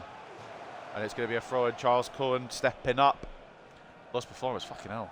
Bowman's not been that... Right, I'm not being funny. Bowman's not been that bad. He's just not been involved. It's kind of like the Garnacho situation against Chelsea. And he went and scored a hat-trick, so... But speaking of goals, I tell you this man. I can't say I tell you this man, because every time I tell you this man, the redemption arc from him, it won't happen in real life in the same way, but redemption arcs are possible.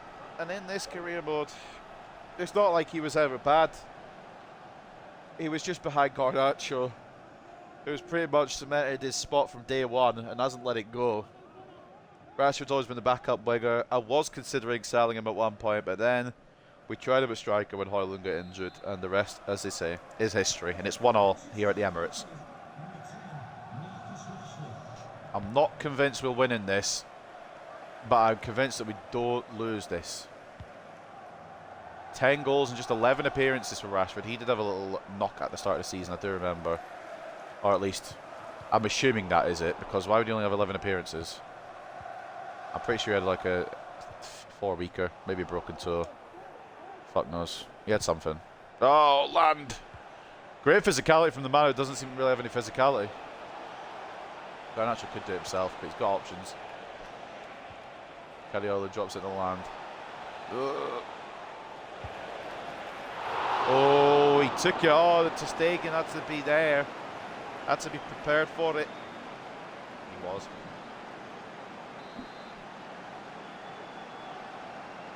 Alejandro Garnacho, I'm going to try and go deeper with this one, try and knock it onto somebody.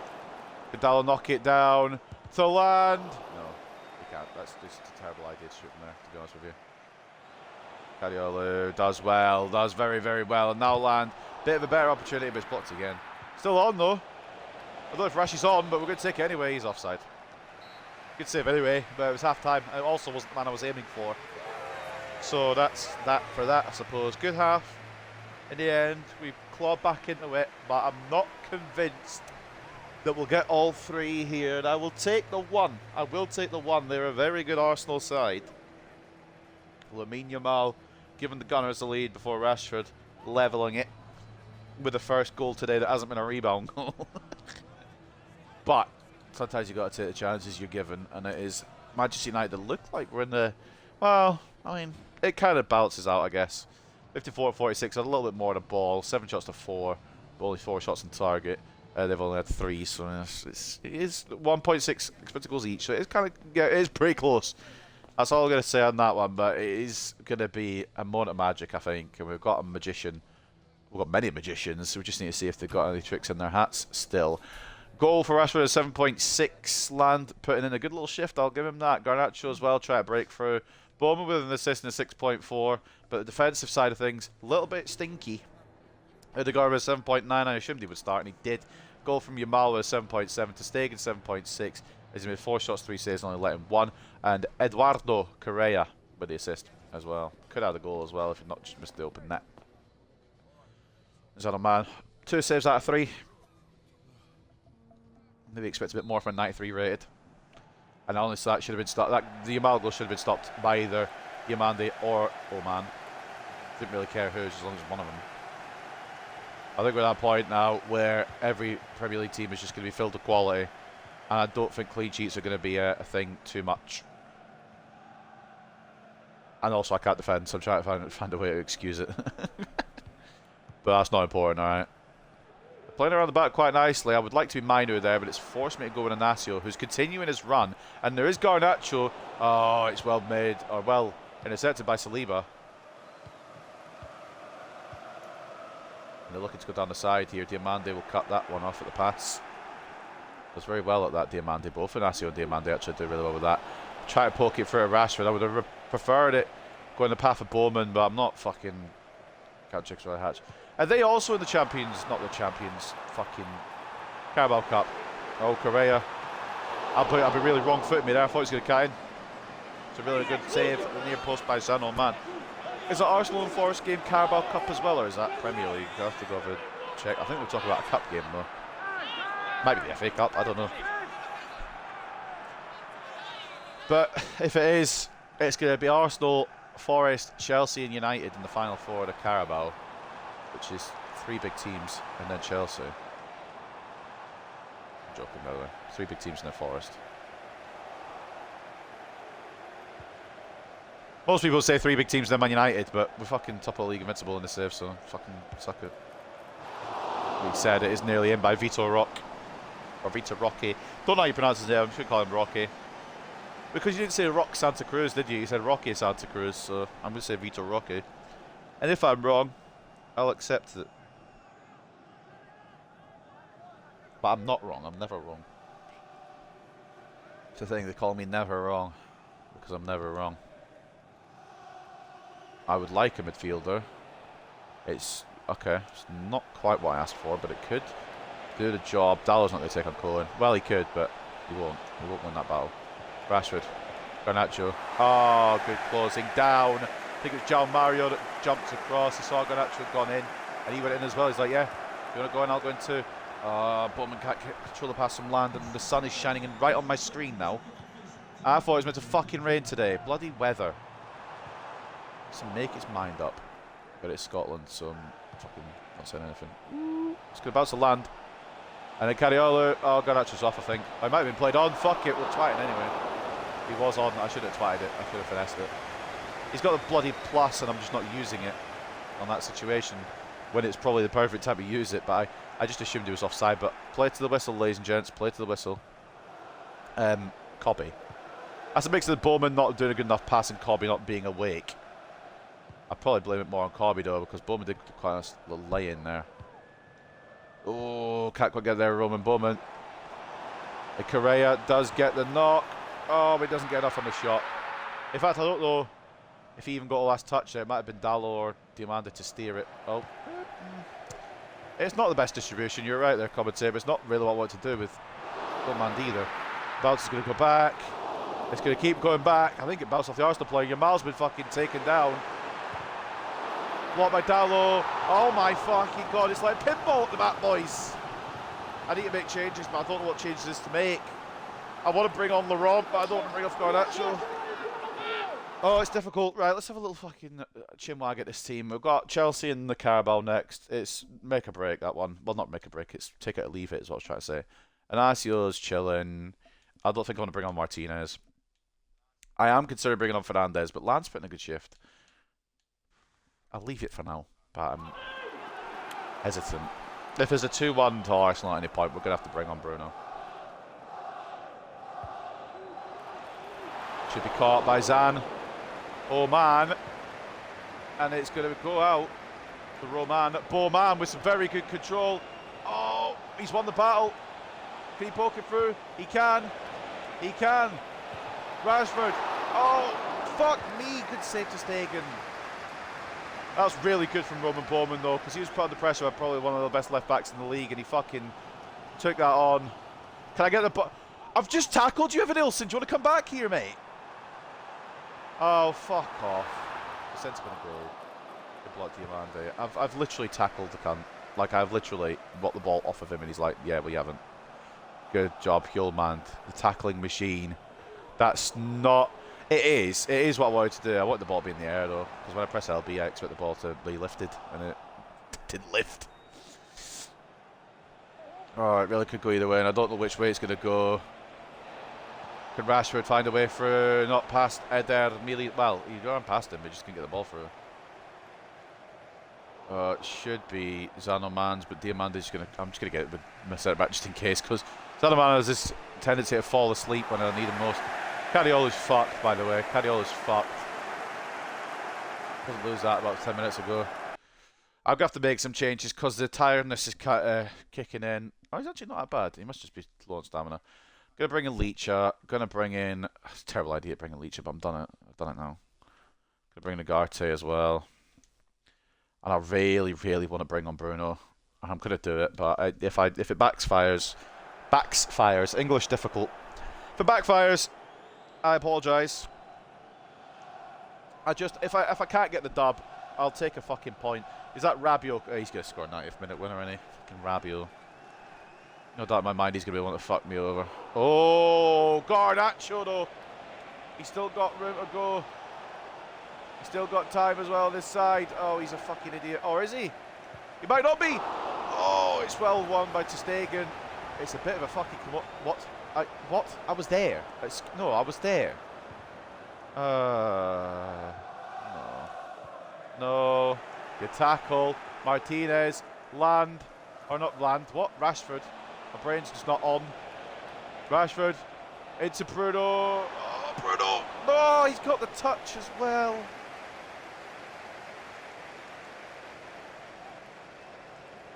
He's got a touch as well. It's just not going to happen, I don't think, today, ladies and gents. Everton are battering Liverpool, though, like low-key. Yeah, that's not even low-key, actually. It's quite high-key battering. It's 3-1.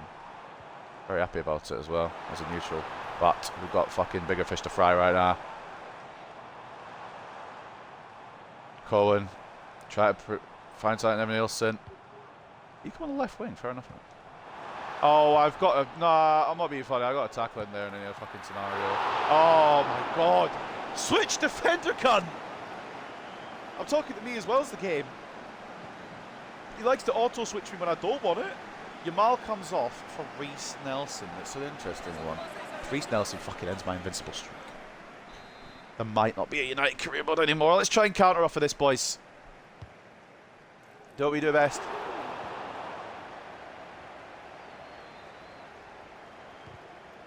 Bruno, standing tall, standing strong. And Garnacho's going to be the target. He's got to be. He's just not got enough fucking sauce on that pass. Oh, that's just not got anything on it. What the fuck is going on, boys?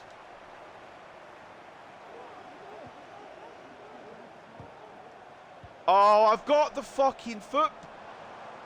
Just keep calm. Just try and relax. It's gonna be minimum point. It's gonna be minimum point.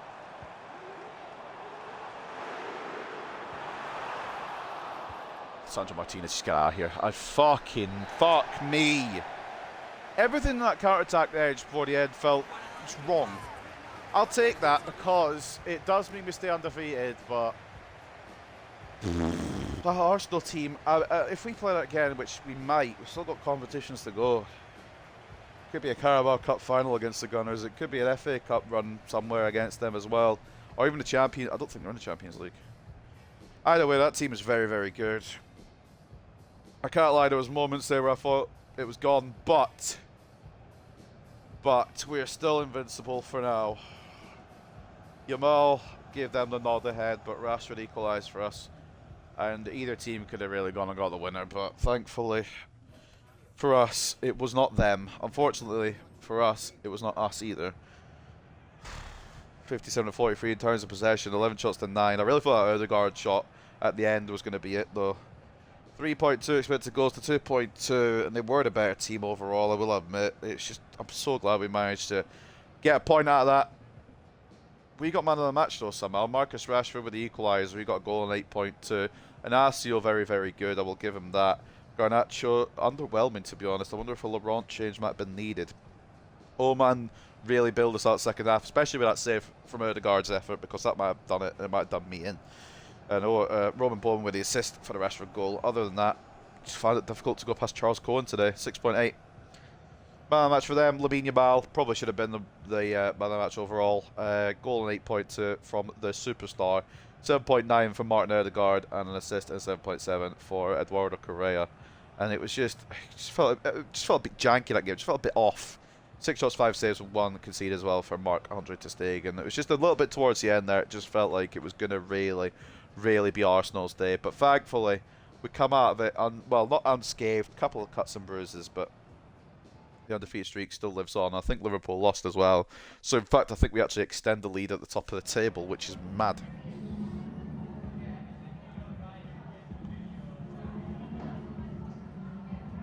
The guard is a fucking baller. And you know what the best thing is actually, ladies and gentlemen? It's just got into my mind. No more league games today. No more worries for this episode in terms of the invincible streak. We've got a Carabao Cup semi-final first leg against Chelsea, and then we get to chill because we've got Oxford in the FA Cup, and if that in multiple goals, as in minimum 5 goals, what are we doing here? Land done really, really well. Actually stood as, like, he held his own with the big boys as well. Held his own with the Salibas and the Militaos and the Rices, but it just something felt a bit weird about the game, but I'm not giving a shit too much. What we've done is hold on. So that's all that really matters. Carabao Cup in a couple of days. I don't know how strong we're going to go for that. Probably not too. In fact, probably we could go full strength because we've literally got Oxford after that. I might just hammer them in. Get our first Carabao Cup at the career mode because it genuinely is just Oxford next, and then after that we know the fixtures because I found that little. I say I found it. They added it and I just didn't realise because I'm a moron. They added the little shortcut thing for the matches. So there you go. You see, we've got Chelsea and Oxford today. They play Brighton and Liverpool. They're going to be tough ones, especially the trip to Anfield. And then we are away to AEK Athens, which should be a mauling. But I don't know. But the Italy scout mission is done. Let's jump just to the second and we'll go see what we've got from Italy. I don't remember why I scouted them. I don't remember scouting them, actually. It's more accurate. And I don't think there's anything from it. Yeah, this fucking hell. Absolutely garbaggio, as they say in Italy. I'm not even going to reject him. I'm just going to fucking... You know what? Come back, mate. I wanted to fire him, but I've got to wait fucking two. I was just going to fire him for such a fucking shitty report, but I can't even do that because he's in transit. Right then, we've seen him before, we'll see him again. Chelsea, inbound. What are we saying? Not much. Transfer window's open. Avila has gone to Monaco from Al Riyadh. Who's going to get to the Carabao Cup final? Marshall has gone from Sparta Rotterdam to Everton. West Ham want Cadiolo. I want Sydney Sweeney, but again, it's not going to happen, is it? Chelsea and Man United, Carabao Cup. And Garnacho is on job, as the game says. Spurs beat City. Chelsea ended up beating Luton, though. And Everton won the Merseyside derby, with Rashford levelling it for us to keep the undefeated streak alive. And after a great performance in the match against Man United, Yamal is named player of the match. It could have gone either way, because Yamal and Rashford both got 8.2s. But yeah, I'm absolutely okay with a draw, to be honest with you, because that Arsenal team is fucking insanely good. And it does keep the invincible streak alive, so it is what it is. 15 clear now of Wolves, who have jumped into that second spot. With Liverpool and Chelsea completed top four. Arsenal on the verge of it, missing out on goal difference with Brighton, Villa and Spurs all sniffing around. Where have Spurs fucking come from? Who the fuck? Man City down at 11th. West Ham in 13th. And Luton, West Brom and Burnley hold the relegation spots currently. Luton were out of this zone at the start, but we aren't going to play any more league games today, so that's us for the league. We do have the Carabao Cup semi-finale. I'm assuming, I wanted to check this, and I will go check it now. I'm assuming it's Arsenal. Yeah, it is the Carabao Cup for what they were on about in the game when they were talking about Arsenal's next game. And then the FA Cup. Any big hitters? City and Fulham. I mean, it's a hitter, I guess. Leyton Orient versus Arsenal. Could be a shock there. Villa and Newcastle's probably your biggest round threer, to be honest with you.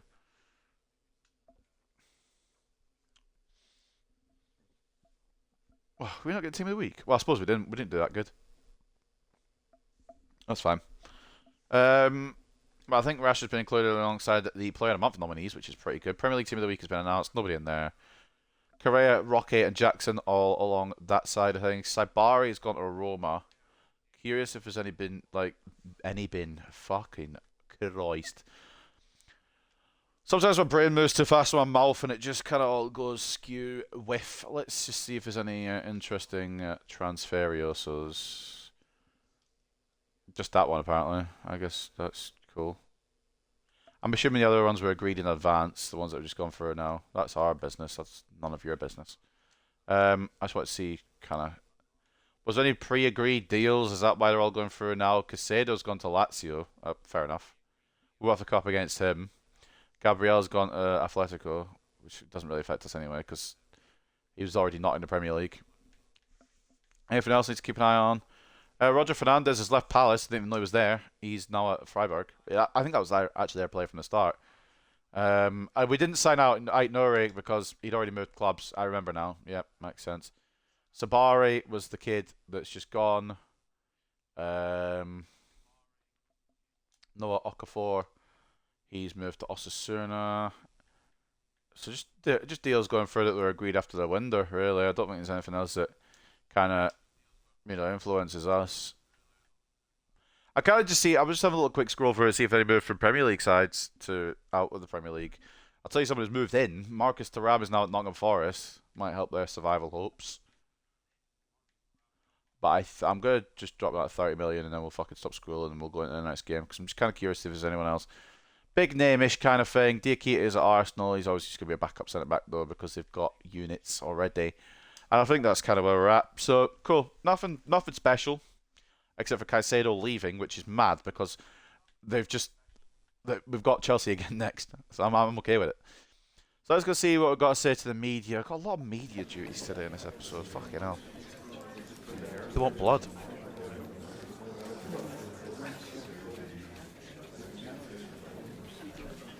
Yeah, Garnacho's killing it. I was considering Laurent for this one, to be honest. But we're not going to do that because it's still Chelsea. So I kind of want to win the Carabao Cup this time around. We've had fucking 5 stabs at it and never won it. Yeah, because Ugarte didn't fucking play. He's not going to get any passes if he didn't bloody play. I think he came on quite late, actually, but he didn't do anything. What was I going to say before I got interrupted by myself?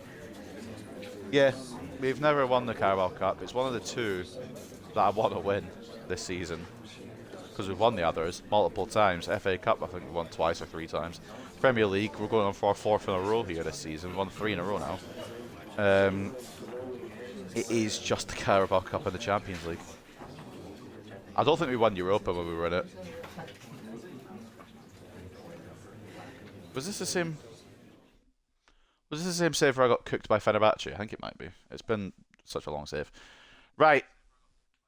We know Chelsea. We know them well. We know the Caicedo list now, so it might be a bit easier to beat them, perhaps. But we are travelling to Stamford Bridge for the first leg of the Carabao Cup semi-finalmente. Let's have a gander at what... Oh, oops, I've clicked on my lineup. I know what I've got. What have they? Romero, DeMarco, Chalobah right back, captain, Tosin, Tapsoba. Larson probably starts getting starts now. Matos is alongside him in the DM role. Grimaldo off the left, Palmer off the right. Timber, who scored that worldie past us. I'm keeping an eye on him. Fucking twat. And Jackson as well. Neto, Renato Vega, Lewis, Miley, Dewsbury Hall, Kepa, Humphries, Kellyman on the bench. Mixed bag of form for the team in blue. And we haven't drawn a game for a long while, so it's a mixed bag of form for us. Jackson with 3 and 3. Zalewski with 2 and 1 in 3 Gamez as well. I mean, it's all right. I'd like to get the Carabao Cup because we've not done it in 5 fucking seasons, and we know they're going to use a tiki-taka, and we know their players. Key defensive ones: Matos and Larson. Key attacking players: Palmer and Jackson. So 2 wins, 2 losses, and a draw is a mixed bag of form. We are on 4 wins and a draw now because I think the PSG game's out of our system. Is it? Maybe it's not. 1, 2. Oh, it just did. Oh, no, it's quite a little bit, yeah. So, yeah, 4 wins and a draw in our last 5. So, let's go and see what we can do at Stamford Bridge. I'm just going to fucking go balls to the wall. Although Oman is quite tired, so we're going to put a big risky play in here, which is very silly, but fuck it. Inacio drops for... Oh, Yoro's a bit upset. His stats are going down a little bit. He put a good shift against them in the league. Why not? Arna Martinez as well. You can tell tiredness is coming in a little bit. Chuck Hoyland up for this one. And we shall also not do anything else because I was going to put on Laurent, but I remembered that I wasn't going to do that. And I think that's cool. I was going to use Weber, but it's a very angry Liny Yoro. I want to see if I can cheer him up by giving a game here. So it's a bit of a mixed bag of a lineup, but it's the Carabao Cup. I think we can still do it, but we have to travel to Stamford Bridge first anyway. Gillet takes the nets this time just because of Oman's exhaustion. Cariolo and Martinez the fullbacks. Martinez and Yoro centre-backs. Minu and Ugarte the CDMs. Fernandez captain and Cam back in that role because he was good against Chelsea. Or was he shit against Chelsea? Oh no, he's good against fucking Brentford. You know what? Redemption arc for Bruno in the midfield here as a captain today. Garnacho off the left, Bowman off the right, Hoyland at striker. At Stamford Bridge then, it's the first leg of the Carabao Cup semi-finals. Let's get into it. How long have we been streaming for? 2 hours 20. It's flown by, to be honest. I've not really felt it. I've just been chilling. Not really been any fatigue from it. I'm kind of just enjoying myself. I don't mind streaming, it's just... I mean, I don't know really. Just when you're busy, you just kind of want to do nothing when you've got time off. And I'm not really enjoying gaming as much as a whole. Literally, FIFA's the only game I play.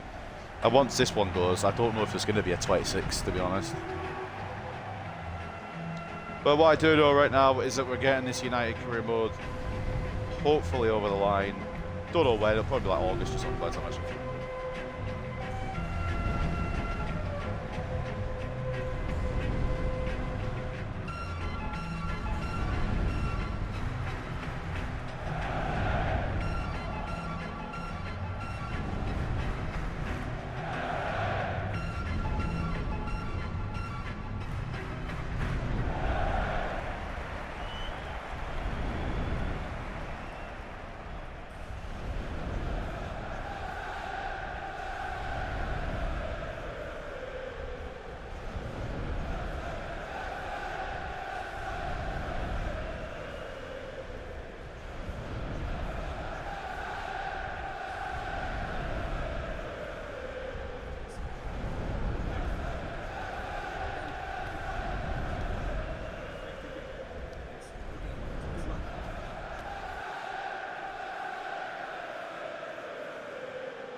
I didn't look at the lineup, so Chelsea are getting interfered with here. I was on my phone again. I'm not apologetic for it because the football's on in real life. It's pretty much what it said in the tin, except Bashir Humphries jumps in, and I think it was him who they used in the league as well. So.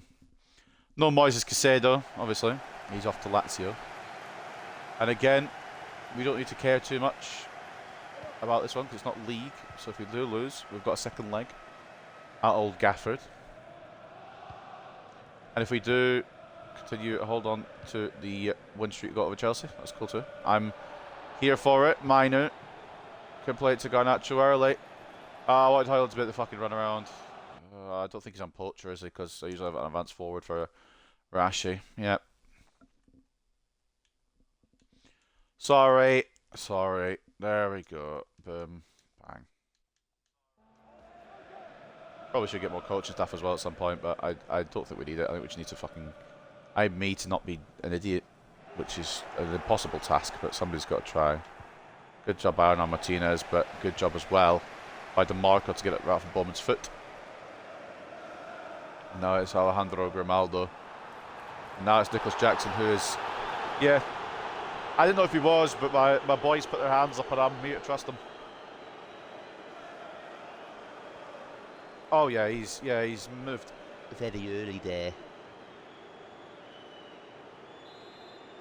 Moved on the early side of things. Lenford, Yoro, Esquire, Arna Martinez. I've got mixed kind of opinions on Martinez. He's not been, insane. He's not really needed to be. It's kind of just back up for Dallo, and I get sick of Dallo.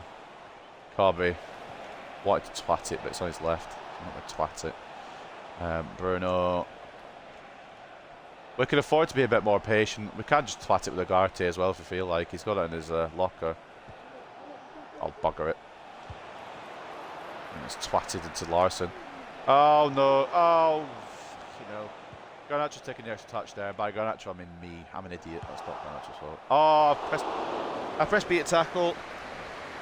And I've got the ball before it's actually registered, so she's twatted it with Roman Bowman. Not what we wanted, but it's what we've got, unfortunately. I don't know if you can tell, I'm getting quite tired. I mean, I was tired when I started, but...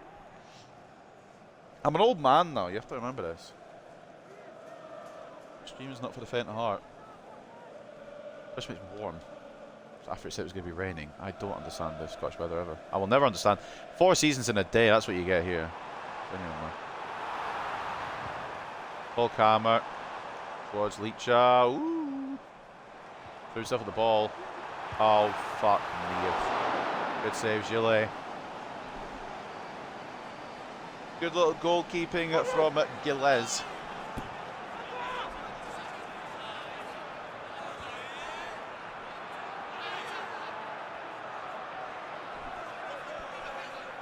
What time are we on? I didn't realise it was that late in the day, I can't lie. I thought it was only like 3:30, it's like 4:30. Oh, clear it! Did take a touch on that situation, fella. Bruno can't win the ball. Jackson. Van Room. Do something. He's just shot it right at Gillet. We'll take that all day long. I'd like a game where there's not fucking tons of goals, to be honest. It's like a nice calm one. We did just have a 1-1 draw against Arsenal. That was quite refreshing after 4-2 and 4-3, respectively. Oh, it was a right idea from Alejandro to be unselfish as well, but just couldn't squeeze it through to Bruno Fernandes. I don't remember who we've beaten this Carabao Cup run, I can't lie. I don't think we've beaten anyone big. But we've come up against Chelsea here. Minor, Garnacho. Oh, it's just not enough on the pass. Obviously, his skill set. Chelsea now attacking. I've given up on my brain today. His skill set is just pace and shooting, but I can't bloody speak half the time. It's a skill shit instead. That's a great ball from Ferdi Cadiolo, who's the assist merchant this season from left back, but it's a good save from Romero. Made himself big. Hoyland wasn't allowed to look in. What is going on here? Oh, good press United. Yoro into Bowman. But Go outside to Ugarte. Back inside, hopefully. Yeah, Roman Bowman. Oh, good save again, Alex Romero. Good play, United, though. Keep the press on. Where's... hold on. Where's... I don't know. I thought Carriolo would still be forward, I would assume. But he's not. Which is good, actually, to be honest. Good. So, I mean, Garnacho gets a good little bit of tackling in as well. He's not just whistling Dixie with his 17,000 goals per season. Howland's asking for it. Howland's getting it. Oh, he's not. Ugarte is, though. Oh, it's blocked by Bashir Humphries. Good block. Probably would have been saved comfortably anyway. Don't know what mine's going to do here because I cancelled something there. Lovely. Ugarte. Bruno. Oh, you are 34 years old, Unk. You can't be doing ball rolls, fella. Jackson's lost control of the pass. Yeah, it's really been a different change of pace to the fucking league game we got against Chelsea because it's like 2-2 at this point, I think, or something like that. 2-2 at half time, I know it was. But in this, it's just been a bit more conservative. I just think both teams are happy to take a little break from the league, just chilling a little bit, having a bit of fun, a little day out. Obviously, both teams want to make it to the final. Us more because I think Chelsea have actually got a Carabao Cup this year. I'm not 100% on that. You'd have to go back and look at the season enders. I don't remember all the Carabao Cup winners. I just know we haven't got one. Grimaldo forces Gilly into another save.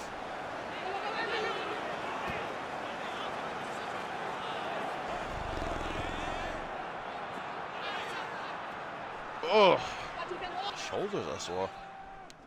Like I said earlier, I went to the gym for the first time in about fucking month yesterday, so things ache a little bit. Oh, it's just bouncing about like a pinball. Bashir Humphries to Trevor Chalobah, Nicholas.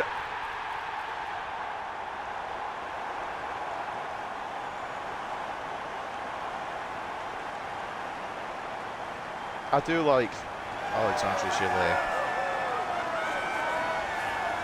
but there's got to be questions here. He's had such a good game as well, which is irritating even more, but there's just got to be questions. Has to be a save, I think. Still double check. Chalobah listening to the path of Nicholas Jackson. Yeah, he's got to be getting to that. I'm sorry. It's right next to him. He's got to be getting something on that. Even if he gets a hand on it and it still goes in, at least he's tried. Just hasn't got anything to it. And Nicholas Jackson gets the first goal of the match. It's 4-4 for him in the Carabao Cup merchant. I could call him that, but he's doing well in the league as well. Yeah, Chelsea did lead at Stamford Bridge. Not the plan, unfortunately.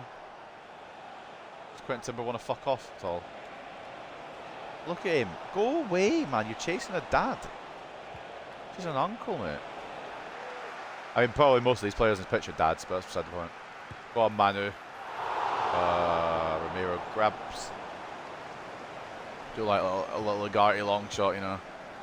Do like a little Manu long shot as well, but they're more rare. A Hillman long shot is just is like more or less non-existent, but when he does them good. Cole Palmer down the right. If they get a second before the break, it's probably over, but can't be Manu mixture. That doesn't occur. And we're down, heading into the half. But sometimes that's the way it be. You can't win them all, as they say, but you'd like to win some, as I would say. Because I would respond, I suppose. Nicholas Jackson with the only goal of the half, and it honestly feels like it's against the run of play, but I might just be biased. It is quite a close game. Chelsea on more of the ball. 59-41 in terms of possession, 6 shots each. They've got the expected goal, but they also have the goal, so it makes sense. To 0.5 for us. It feels a bit like we haven't really lifted off yet. Still on the ground, haven't really gone anywhere yet. Bit slow from everyone. 6.8 is our man of the match from 30 Cads. And their man of the match is Romero, who's kept us out on 4 occasions so far. Probably more to come as well. Jackson with a goal in 7.9. And 7.8 an assist for Chalobah. And yeah, I did call him 30 Cads. What? Second half. Bruno Fernandes. Can we get a goal right out of the gate? That would be fucking nice, wouldn't it? Bowman receives the ball from Bruno Fernandes.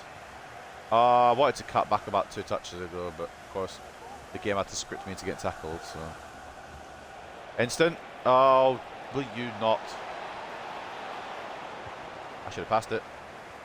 Should have passed it. But unfortunately the option was Rasmus Højlund, so I don't know if I should have passed it. Højlund's gone from being a very dependable striker in the first few seasons to being a Rasmus Højlund of real life. Where just the goals just do not occur for the man. Lovely. Not lovely, because it's not the move I wanted to do with Roman Bowman. I obviously was trying to run away from the man. Lovely by Lenford. Oh, can you just let me fucking release the fucking football, for fuck's sake. I get a tackle and then suddenly they're on me before I can breathe. I'm not, oh, well, there's no point in me complaining, is there? I'm not going to change anything. You know where the ball's meant. Right. They didn't want the Carabao Cup anyway. They're over. Carabao Cups are overrated. I'll just defend, shall I, and have nothing go my way. Well, at least they had the league. I did defend it, but the ball goes back to them every single time, and Palmer's putting a good strike, I'll give him that, but like, it's... I'd like the consistency sometimes, you know. We don't want to mount to climb come Old Trafford, boys. Let's try and get something out of this. Still got another leg in Manchester, like as you know, but I just feel like it's going to be one of those days for us, ladies and gents. Oh, the Højlund strikes back instantly. Maybe it won't be one of those days. I wasn't convinced, but it feels like the first time in a while that Rasmusus Højlundusis.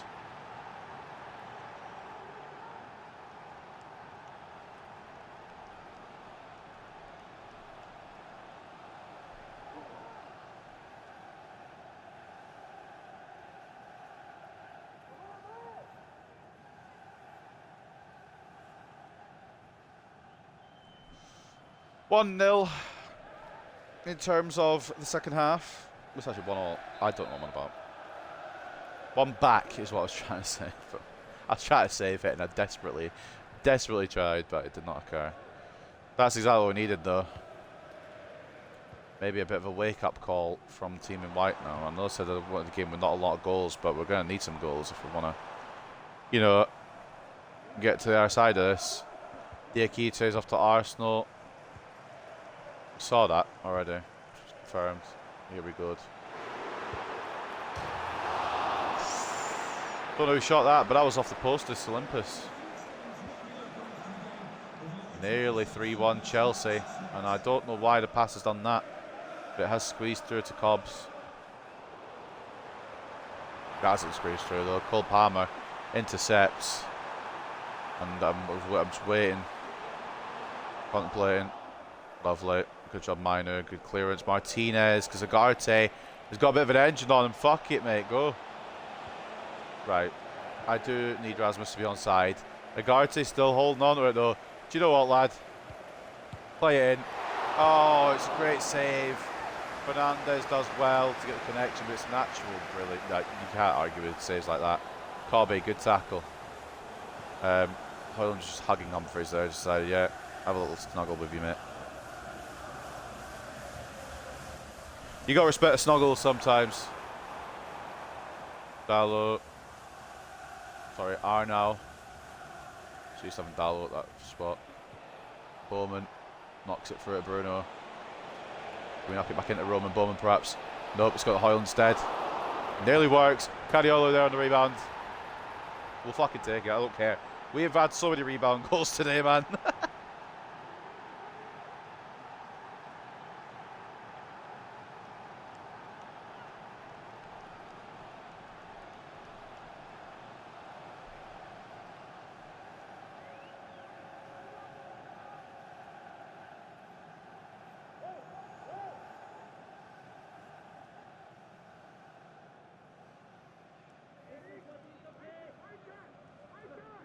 We shall absolutely take it. I'm going to make some changes as well, because the man that you would usually assume to be at the races has not been at the races.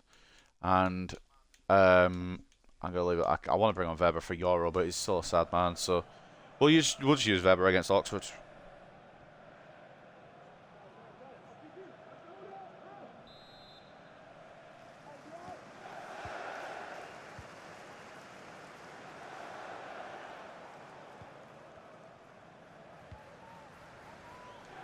Well, 2-2, boys. What now, Chelsea, eh? To be fair, they hit the post, and they could have got 3-1 up. It's now 2-2. Is there a story here yet for Manchester United? Is there a story here yet for Chelsea? What are we expecting? I'm expecting them to fuck off, please, because they're just pressing the shit at me.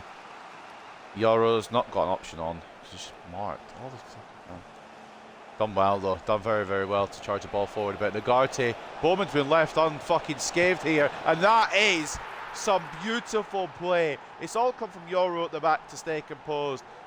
I don't know why Bowman was just left unfucking marked, and it was just tapped across to Rasmus Højlund, who does have some goals in those shooting boots. Finally. Do we bring on Max Bayer?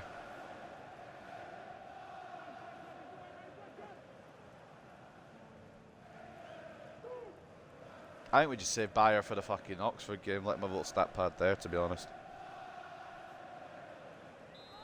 I know I shouldn't start Bayer because he's better off the bench, but also it's a League One side, potentially League Two. We'll go have a look at their. It might be the Championship. We'll go have a look at their league positioning after this, but yeah, it's turned on its head, this game, and there's still probably more to come. If I'm being real. Good save, Gillet. Oh, what's going on? Quickly, it was centre back, and oh, fuck off.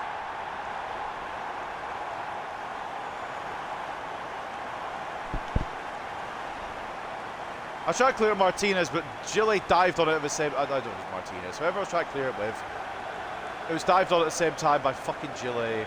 And it's done that thing where Martinez tries to block it with the wrong foot, just sticks out his right leg rather than his left leg. Well, I mean, it's turned into the league game, this one, because goals are plenty. It's 3-3 at Stamford Bridge. Not long left to play. It might just be level going into the second leg. That was for Højlund, but the cross just couldn't be arsed, and I just don't know if I can be arsed either. The cross can't be arsed, why should I be? Yeah. Euro's had a fucking storm of a game, I will admit that. And he's twatted Grimaldo as well. Left him laying. Tossing for Bashir.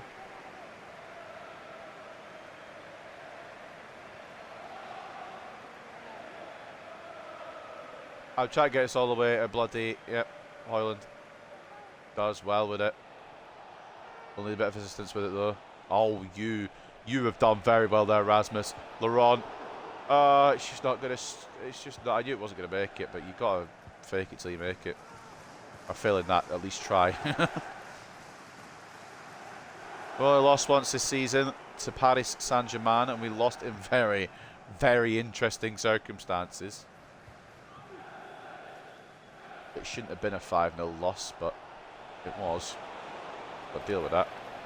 Laurent can't squeeze it through. But is there a winner here for at least the first leg of this two-legged affair? It could be on for Chelsea. Nicholas Jackson plays it inside, and I can't believe that Gillet is worse than having nobody in goal.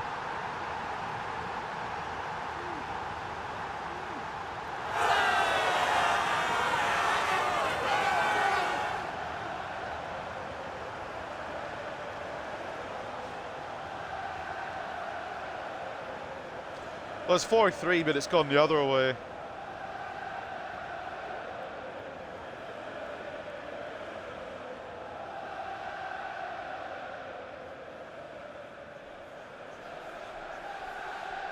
Quentin Timber might just have put Chelsea, I'm not going to say 1 foot in the final, but they're putting 1 foot towards the final. Fuck it, I had the feeling that was going to be a goal, whatever I did there, because fucking Alexandre Gillet should not be in a big game like this. But Oman's fucked. Oh, and it won't go through now. It's just not going to go through now. Nagarte does well, but I'm not allowed to breathe before I get tackled. 5 minutes of added time. Jackson's through. Right. Bounced over Martinez's head when he's right physically there. I know he's like 5'8", but that's a bit of a joke. And yeah, oh my god,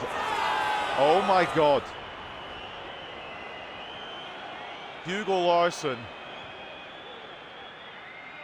How was he not? How was he not put Chelsea too clear? And I will say 1 foot in the final if we go too clear, because this is a Chelsea team that's not going to be easy to be beaten. Anywhere you go, it was 4-3 in the fucking league. They don't hold back. And now can it be us to level it? Going in to the Old Trafford leg. Rasmus Højlund hat-trick. Is he making a stand for more game time?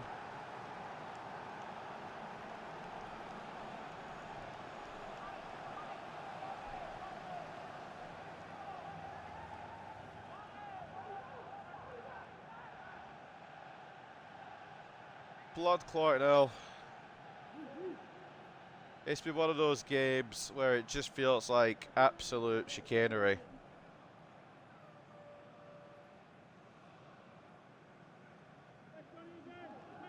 But on the flip side, home slices. It's what was needed.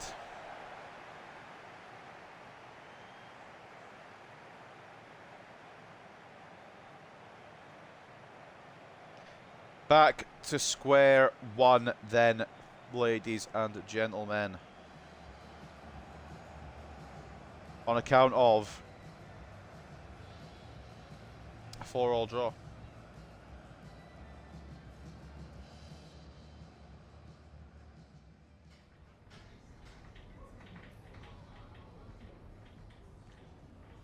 Whoa, wasn't even the last game of the day.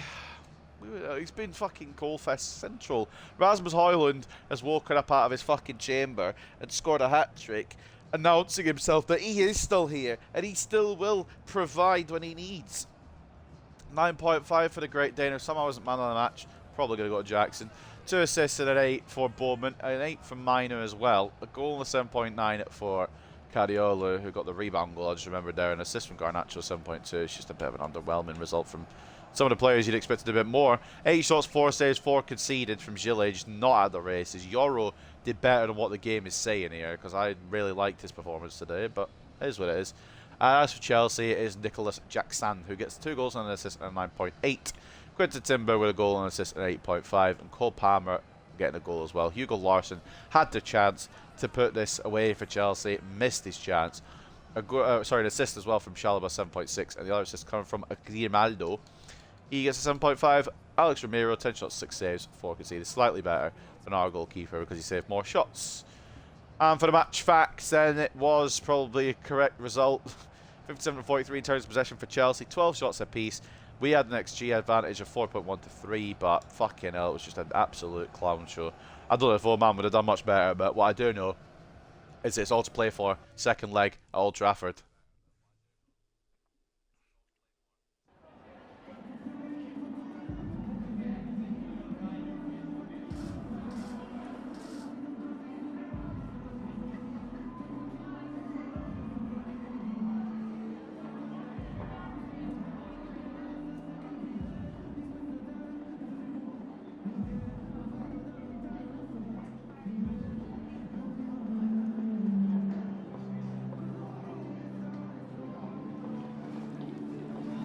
Bruno Fernandes was unplayable today.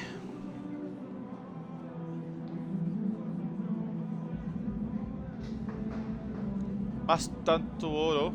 I didn't realise it was on the pitch, but Yoro... No, Yoro done well. I'm not giving a shit about what you can say what you want about Yoro. I thought he done good. And I'll stand by that statement.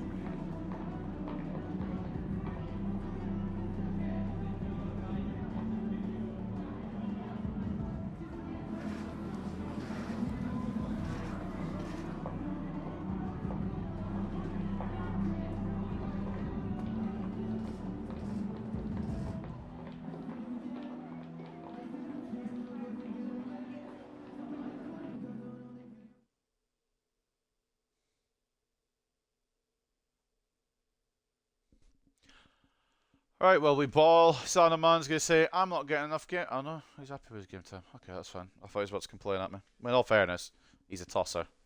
Sometimes. Trading Planarino. It is going to be Inacio and Dallo who get the performance thingies on. And we're just going to I don't. It doesn't really matter, to be honest, because we're gonna. I say we're gonna roll the second team out. We don't really have a second team. It's still gonna be a lot of the ballers. It's just as many second teamers or non-starters as we can get. Gilly gets to stay in despite being an absolute pillock. So fair play to him for fucking finessing that one. I'll give him credit there. Credit's due. As for everyone else, I just don't really know or care, to be honest. It's Oxford. We could probably sim it, but I don't want to. I want to get the dub in natural, real time. Received offer for Gonzalo Inacio from Nottingham Forest. It is a 97.6 million deal. I'm not going to accept it, but I am curious. And it probably is a no. But are there any Nottingham Forest players that would like to come and play for the reigning Premier League champions? Perhaps see look what they've got. Nothing really in the goals, which is annoying because Gilly is on the way out. IRL. I don't know what I mean by IRL, but I will literally consider selling him. Only one I would half be interested in, I think, is Pat Matsaw. Okay, hold on. Korean Kanate, let's have a little gander. Turan's just got there, so I'm not going to take him, and plus I don't want him. Okay, I'm just taking notes, having a little look-see.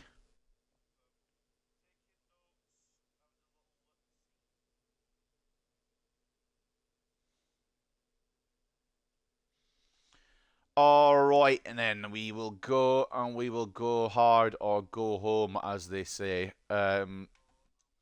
against Oxford. We'll just absolutely smash them. Sorry. I'll reject that. And what's this saying here?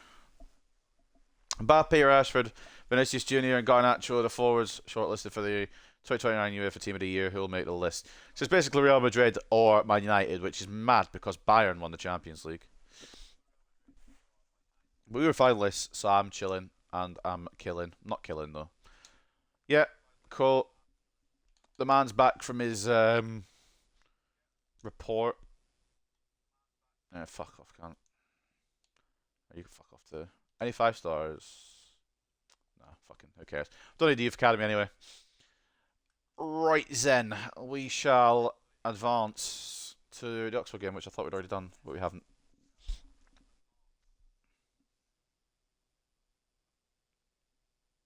Anyway, let's see. You know what? I don't know. Oh, damn, Andy, if you want the game against Oxford, mate, I don't really care. What I was going to do is I was going to go on here, over here, in here. Have we got any blocked? We do. I'm just, you know, seeing what people say. You know, they're like, well, we'll have a look. I'm just kind of intrigued. Ooh, Luke Abel was one I was looking at, or Luke, I don't know how you pronounce it. He is being approached by Brighton. I'm not seriously interested in bringing Luke Barr to our club. We've got plenty of centre backs.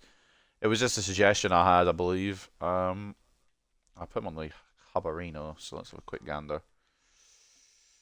He is very good, to be fair. And I'm pretty sure I still have the pre-contract list of players, and this is the man I was thinking of bringing in, but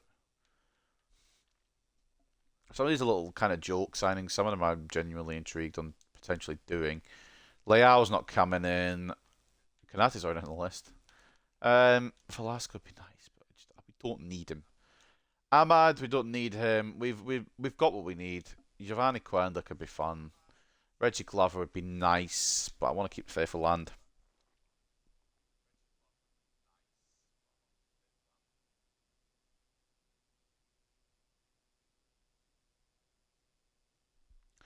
Right, then, ladles and jelly spoons. Let's get into the final game of today.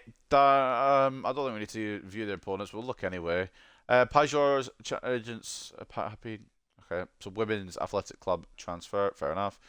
I was wondering who Pajor was. Lunin could be going to Newcastle from Bayern now, and athletic club plan to take Hoyland or Rashford. They're not Basque, so we're not going to sell them unless they're Basque. And Rashford got Premier League Player of the Month. Rashford's impressive performance as Manchester United earned him the Premier League Player of the Month award in 2029 as well. Mental. We shall take that, and after a great performance in the match against Man United, Jackson is named Player of the Match. And Chelsea were denied victory by Højlund's dramatic equaliser. He led Manchester United to a 4-4 draw. Yeah, a little hat-trick from Rasmus there. Shows he's still about it, still ready to go at a moment's notice, still on job. Right then, we are going to play Oxford for the final game. I didn't even check their team. I will check their team just for completion, but we don't really need to, do we? Guangyon in goal. Kare, Kyoso as the fullbacks.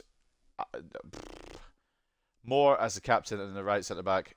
Ne Gru. I'm just going to treading safely with that one. He's the left centre-back. El Mazzoudi, CDM. Miller and Sibley, the centre mids. Gooderham off the left. Placheta off the right. O'Donker up top. Cumming, Marcelino, Harris, Goodwin, Brown, Dale, and Thornley all on the bench. Lost the last game they were involved in. I'm presuming that's League One, or it might be a round.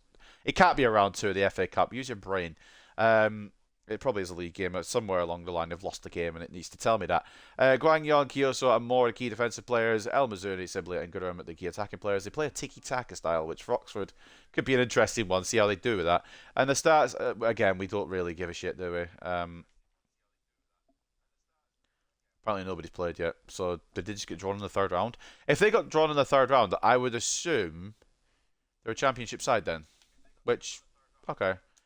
I'm assuming they're probably down the bottom area of said championship table, but you never know. They might be killing it. Who knows?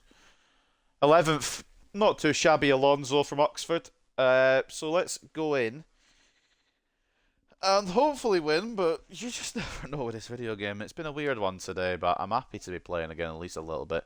There's no point in doing it on this. We could just do wham, bam, thank you, ma'am. Left back, Carreras. Right back, Martinez. In fact, we'll fucking throw Dallo out for this one. Let them know that we're serious a little bit. I think Diamande wanted the game. Weber's not had one in a little bit. Hjulmand, I guess. Alongside Mainu, I guess. It doesn't really matter. Land. Laurent. Bayer. And Burmo. Still a strong squad, but like it's obviously a cup squad as well. I don't know who gets the armband out of this. You know what? We've been thinking about it for a while. Let's just chuck it on Cobbs. Old enough, strong enough now to lead this team, and it is only Oxford. It's not like he's in the Champions League final. So this is the team that will take on Oxford. Gilly's quite tired, but he needs to fucking have a make-up performance. Gilly in goal, Carreras and Dallo as the fullbacks, Diamande and Weber as the centre-backs, Mainu and Hjulmand the CDMs, with Mainu captain in the side just for today. Give him a little taste of the armband. Land at cam, Laurent off the left and Bim off the right. Bayer at striker. Should be a walkover. In the third round of the FA Cup, it is Manchester United versus Oxford United at Old Trafford. I mean, it should genuinely just be a quite easy little run.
Can you stop singing 20 times Man United when we're in the bloody cup? Like, use your fucking brain cells a little bit, boys. We haven't won it 20 times, the FA Cup. We might do by the end of the bloody save, but I don't know. I think we're 15 now. We won 12 or 13 before the save started, and we've won 2 or 3. It's around there, but it's not 20. I can tell you that. Maths has not been good to these guys in the crowd. Anyway, final game, Eno, for today, Reno. Been a long-ass stream, but it hasn't felt long. It's just time's passed incredibly fast. The man's here for it. The man's enjoying it. A man is hopefully going to get into the forefront of the FA Cup with minimum fuss, but I don't know. I'm going to have a little gander as well before we depart today at the loan spells of certain players. So I'm wondering whether it would bring some of them in for the run-in. Like a Mohamed Tam, I want to maybe get him involved in the midfield a bit. Oh, that's... I was going to say that's a foul, but he's actually done a very good tackle because it ran the wrong way with Brian and Burmo. Yeah, maybe have a little look at what we could do there. Riley Barton, maybe get a little shift in the sticks, perhaps. Just, I don't know. Burmo, nice start. Positive start. It is Oxford, it's not fucking anything special. Tigo land!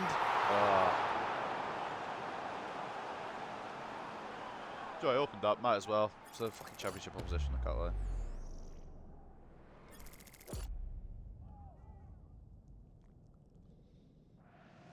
Tell me all about the promotions and relegations that are happening today. I suppose there's a couple of big ones.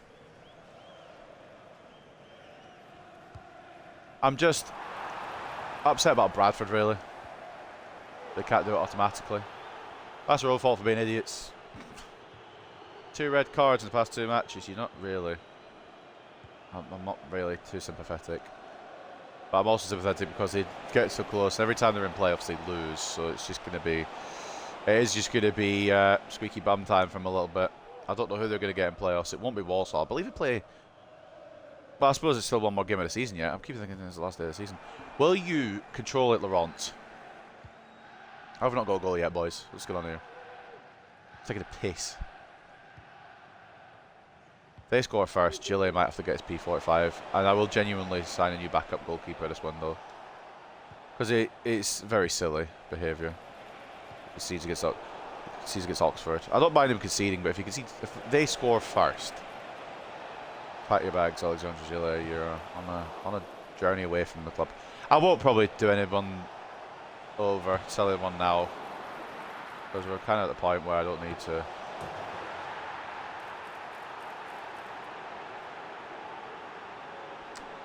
Then again, maybe we do. I don't understand why I didn't just bring somebody across there.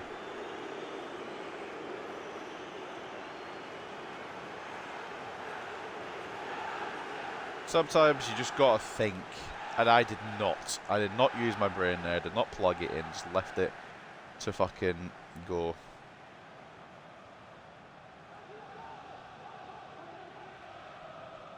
Tyler Gooderham makes it 1-0 Oxford, which is mad to say that we are down to Oxford.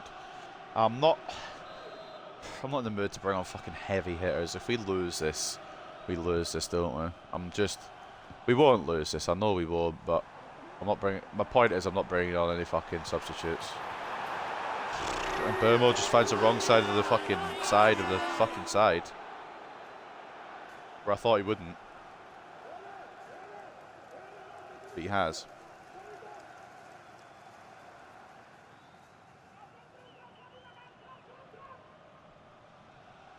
Goal kick for Oxfordioso, who are an unlikely lead here at Old Trafford, which is...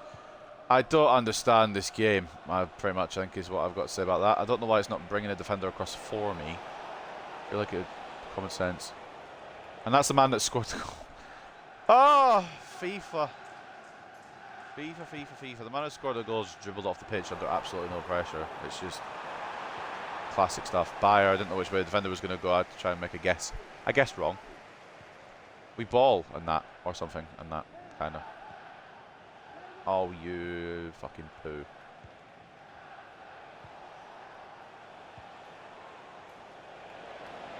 Oh, no, you're offside. Doesn't matter. Carrera says it anyway, but I'm pretty sure he was offside regardless. Diamande, I need Laurent to stay onside. That'd be good while we're still defending. My team getting found out here. Like, what's going on? Are they really going to fucking shock me because I am shit at the game?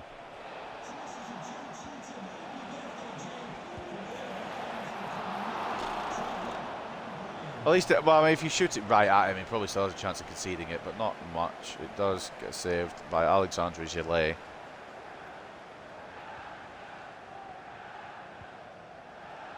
Ball taken back by Mbeumo potentially. Nope, not this time. Oh, nope. Do you know what? If I was Oxford, I'd be playing around about fucking 90 minutes too. How did? Oh no! You're off your fucking. If it's a long in, if it's like a broken toe, which obviously isn't because he went down on his shoulder, but if it is like a fucking long-term injury, with the excuse to bring in Reggie Glover, so it's like, so take it. Mbeumo. Oh, don't you start! Don't you fucking start! If this cunt starts becoming the next prime Neuer, I'm gonna fucking throttle myself.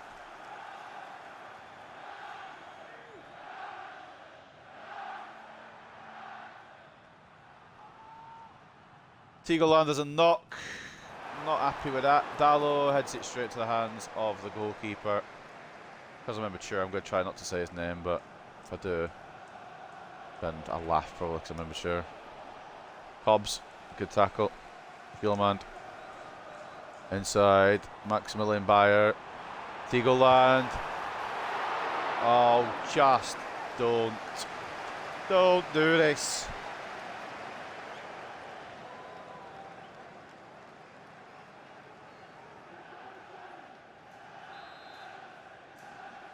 Oh, Laurent.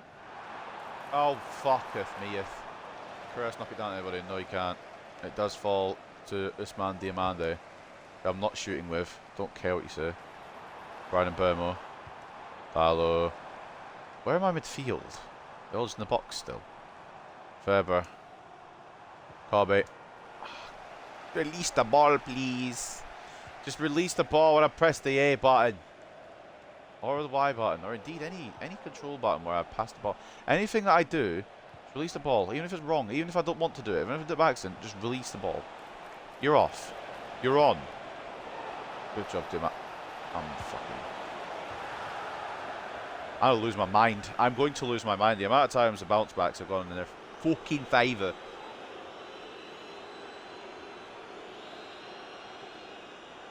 Oh. It's just one of those fucking days. It's been a weird old episode. We haven't lost in the league, to be fair. We haven't lost at all, but like, it's just been a bit of a weird one. 2 draws, 1 in the league against Arsenal, 1 in the Carabao Cup against Chelsea. 2 wins, Chelsea as well.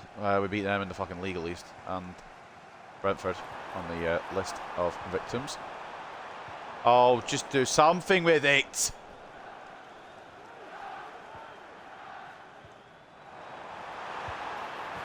Fuck off. It was always going to happen, wasn't it? It was just a matter of when. 1-0, Maximilian Bayer. Usually not a man who does good when he's starting, and it's taken him half the game to do anything, but so.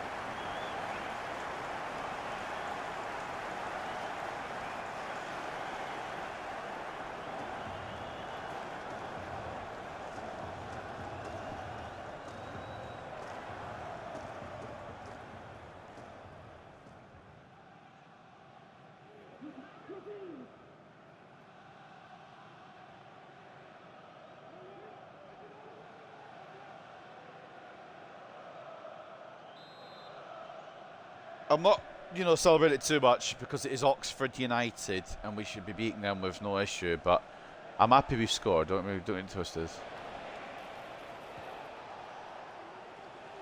Carreras with a good tackle.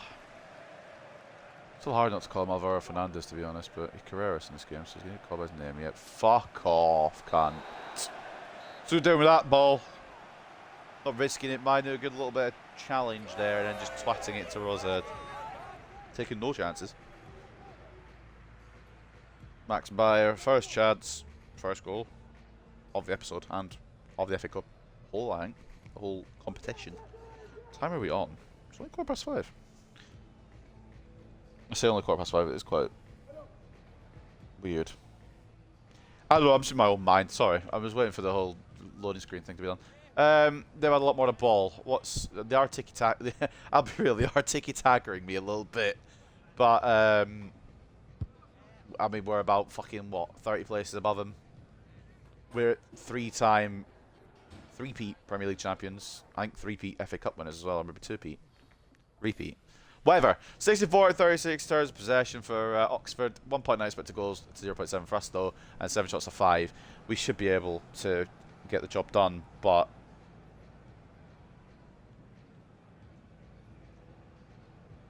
I don't trust this team. I don't trust them. 7.7s for Bayer and Land, with Land assisting 7.7. Bayer goal 7.7. Mino 7 as well. Carrera 7. It's just middle over the fucking gaff. Their man of the match is Louis Sibley, who didn't even get the goal or an assist. 7.3. Coming with a 7.2. He's made a lot of saves, to be honest. Very annoying. And the goal scorer, Tyler Gooderham, on a 6.9. Let's get this done then, boys. Let's stop taking the fucking piss. Okay, let's continue to take the fucking piss then. I try to find a way out there and then play it onto Laurent, but apparently not in my warehouse, apparently. Wheelhouse, not warehouse. Fucking hell. It's alright, we all make mistakes. And Bermo, Bayer has got all the room and the time in the world, and it's still saved. Tried to slide it past, I should have just fucking twatted it. It's supposed to oh, Carreras. Let's go start the time with a scream, by the way, and if we don't win, I'm going to scream even more. Nice job, Weber. Or Weber, sorry. It's German. W's are pronounced as V's. Laurent. Oh, yep. That's good. It's good that the fucking quick step plus comes about after the fucking tackle's been done. Yeah, cheers, mate. Really helpful. See what I mean? I just lunge all over the place. No wonder I've got fucking 603 tackles. I'm trying to keep my, like, composure here, but the game makes it so fucking difficult. Lovely from Laurent. I can't remember if it was this game or a previous game that landed a knock. But if it was this game, he's unknocked himself.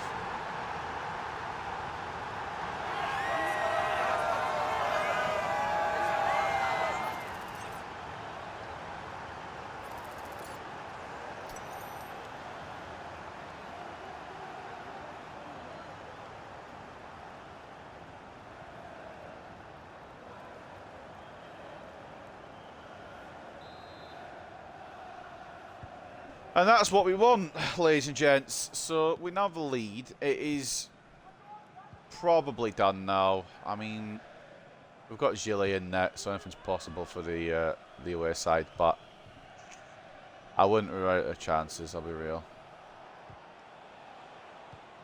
Okay, well, but if the ball, if I'm not allowed to tackle properly, then maybe get something. I don't know at this point. I'm trying to not fucking lose my mind. The tackling in this game today, but it has been piss poor at best. Figo. Bayer. Oh, shouldn't be fair to Laurent. I'm an idiot. Still could be. Oh, it's not. Well, it was, but it's blocked. Should have played that earlier, though. That's on Moa. I will take fault when it's my fault, but when it's not my fault, you'll know about it. Alright? If I'm tackling and the ball just bounces through at them. I played a game the other day, and I got slide tackled, and it just was a perfect through ball to the opponent. I was like, fair enough. Plachetta on job. O'Donker. O'Donkey with that shot.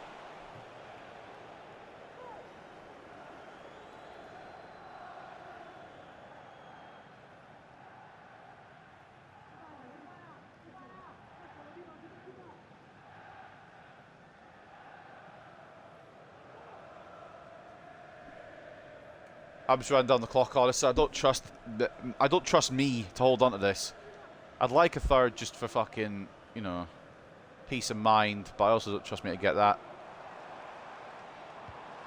being said, we are a lot better than them, so it should just be a matter of Mbermo running around, playing it to LeBron, and he bags it, but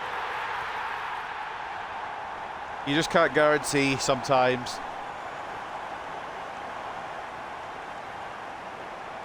I do like Adam Laron, I can't lie. If it wasn't for Garnacho.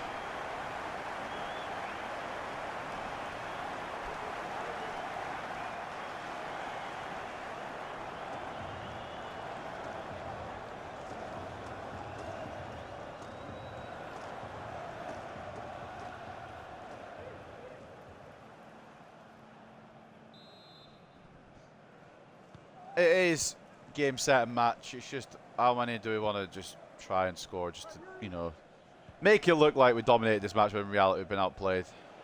Oh, LeBron, I thought he kept it in, but I guess not. Land highest performer. Land stocks are going up if you're a lander, Highlander. That's not a pass to anyway. I think he was offside, but I aimed in the middle, so I was assuming it would go to Lander and Burnmo, but it did not do that. And again, I said I wasn't making any subs today. I might make some subs to the defence, like a fucking Euro to come on. That's about it. Not really arsed too much, because these are backups, fringe players. Back in the league against, I think it was Brighton. And the beautiful thing is we have to go to the calendar to see what we've got next now, because it shows 5 matches. Nice one, Chile. Wasn't sure.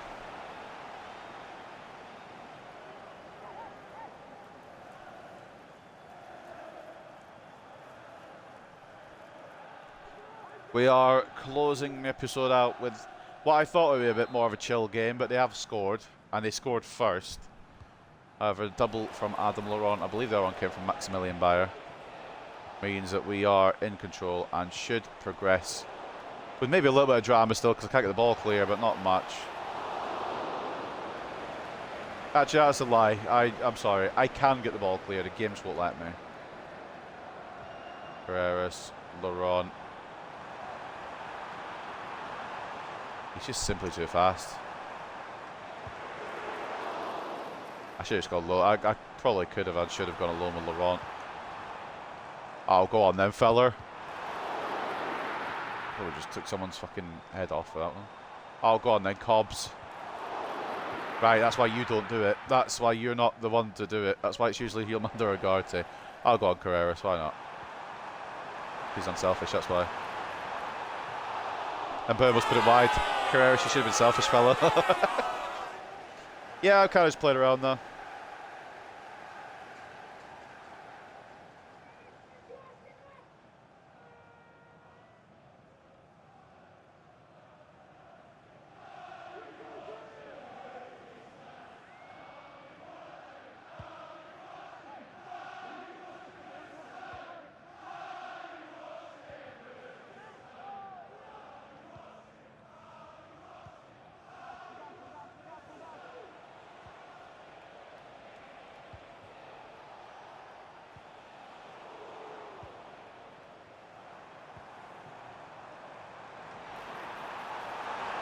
Yeah, go on then. Should solve the problems of the day.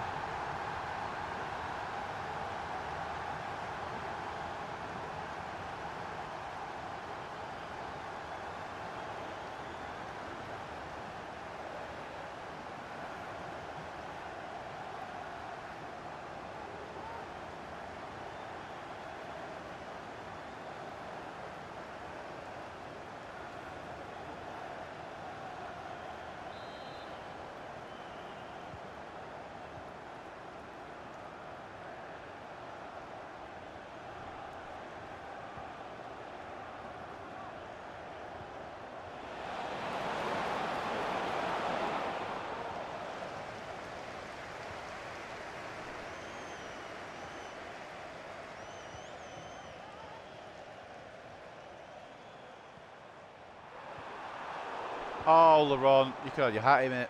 I don't really mind. Don't really care. Job's done. What's done is done, and all that, or something. I'm kind of just rambling now till full time. I don't really know what to say. We've obviously done what we came to do. We wanted to make it a little bit interesting, and we've done that, I guess. I didn't want to make it a bit interesting at all. I wanted to smash them, pulverise them, but Just not been for it today, and they still might get another goal to take with them yet. I don't trust anybody right now. I don't trust this game especially because I just want to release the ball sometimes, and it's like, yeah, actually, no, you don't yet, mate. Like, yes, I do, please. Let me pass the fucking thing. Pass the parcel. I can't lie, I don't want Bayer and Laurent getting their first hat-tricks against Oxford, so I'm kind of trying to make sure they don't score. To be honest with you. Because it was like, oh yeah, you can do it against a championship team. That should be it. I'll fucking slide him. I twat it off, yeah, have that.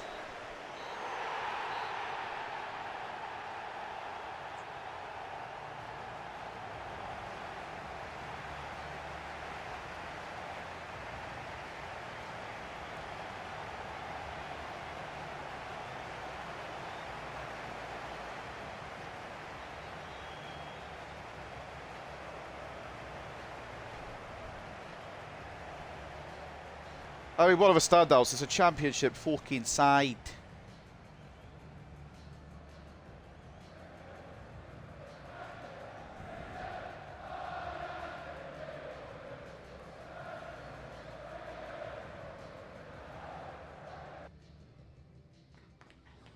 We will take that, a 4-1 double-mental to go into the next round, probably against Arsenal. It'll be somebody difficult now, not my luck. Good performances all around second half because we just kind of got into our flow state. 2 goals and a 9.7 from Maximilian Bayer, 2 goals and an 8.8 for Adam Laurent, 2 assists for Brian Mbeumo, gets an 8.6 and an 8.4 and 2 assists for Tigo Land. Dalo Carreras holding strong. Worst player was Diamante and he wasn't even bad. Gillet, 7.4, I guess was alright. 4 shots, 3 saves, 1 conceded. Can't believe he conceded against Oxford, but fuck it, we ball. Elliot Moore was their man of the match, 7.6. El Bazzouni doing alright as well. And the goal scorer, Gooderum, gets a 7.3, while the goalkeeper, who did a really good first half, just got overwhelmed by our talent, I suppose. 10 shots, 6 saves, 4 conceded. And then we go to the match facts. I mean, Oxford are more on the ball, but that's how they play. We don't play like that. 63 to 37 in terms of possession in favour of Oxford United. 60 shots to 9 and 3.9. I expect it goes to 1.6 as well in favour of the Red Devils. And that is us done for the day. We'll outro it. The post-match interview. And we'll go have a little gander. Oh, hold on. I was going to say we'll go have a gander at some of the upsets, but Fulham have knocked up Man City.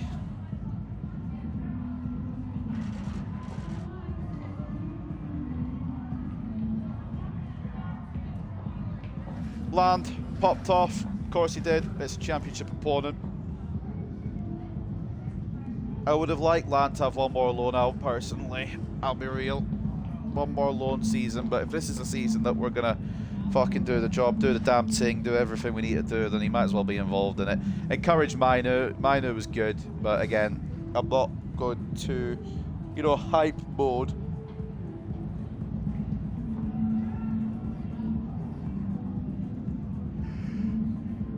Landaruni. Kyle Sibley, I guess. Nice one, mate. We'll just give Land praise. A glazing session for Eagle Land. Not opposed. At this point in the save, I should say I'm not opposed. In real life, I think he's still like 18, so we'll just play, erring on the side of caution. In game, he's 22, so I'm happy to glaze him a little bit. Couple of things, yeah, to come in, yeah. Rule update for Benedetti. Don't remember his first name. Mauro Benedetti. Not actually too bad. I think he's one of our Italian exports from that report we just had. Probably the second best player in the academy. No, he's not. His potential's only to get to 83. Well, it's fine. Weston's the only one I give a shit about. And I don't even think we'll even get him involved. I don't think we're going to turn 16 beforehand. Yeah, Diamante's happy to get the game. Fella, you wanted to just like have a chill against a championship side. Just tell me. I'm not going to go, no, you can't have it. Interesting offer here from Paris Saint-Germain, as Marcus Rashford's getting offers coming in now for 84 million.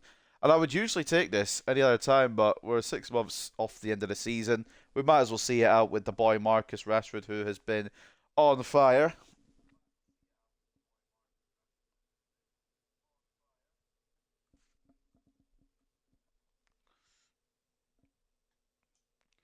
Um, we'll just get every Planaroonie sorted out, and then we'll call it quits for today. We'll see what we got next.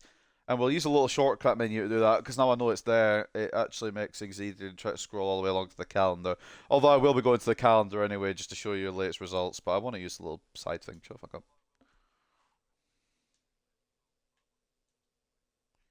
Let me do what I want, alright? Make sure everyone's on the correct Planosaurus Rexes.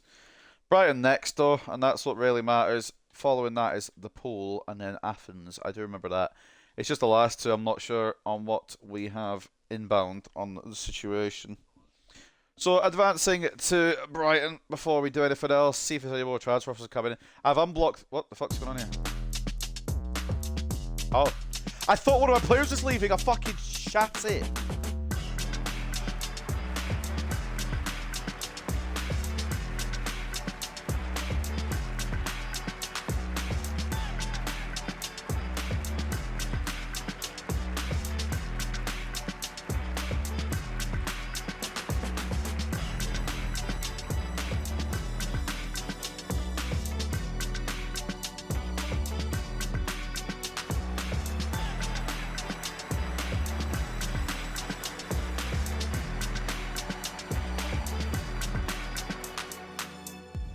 Carlos Rodriguez winning Manager of the Year. What a fucking end to today's episode, and it might get the title now, I don't know yet, but we are delighted to inform you that Manchester United's excellent performances recently mean that you've won the Manager of the Year award. We believe the very positive results earned by your team are testament to your own hard work, proving what you're capable of as a manager. Again, congratulations and best wishes for your continued success. We are Manager of the Year.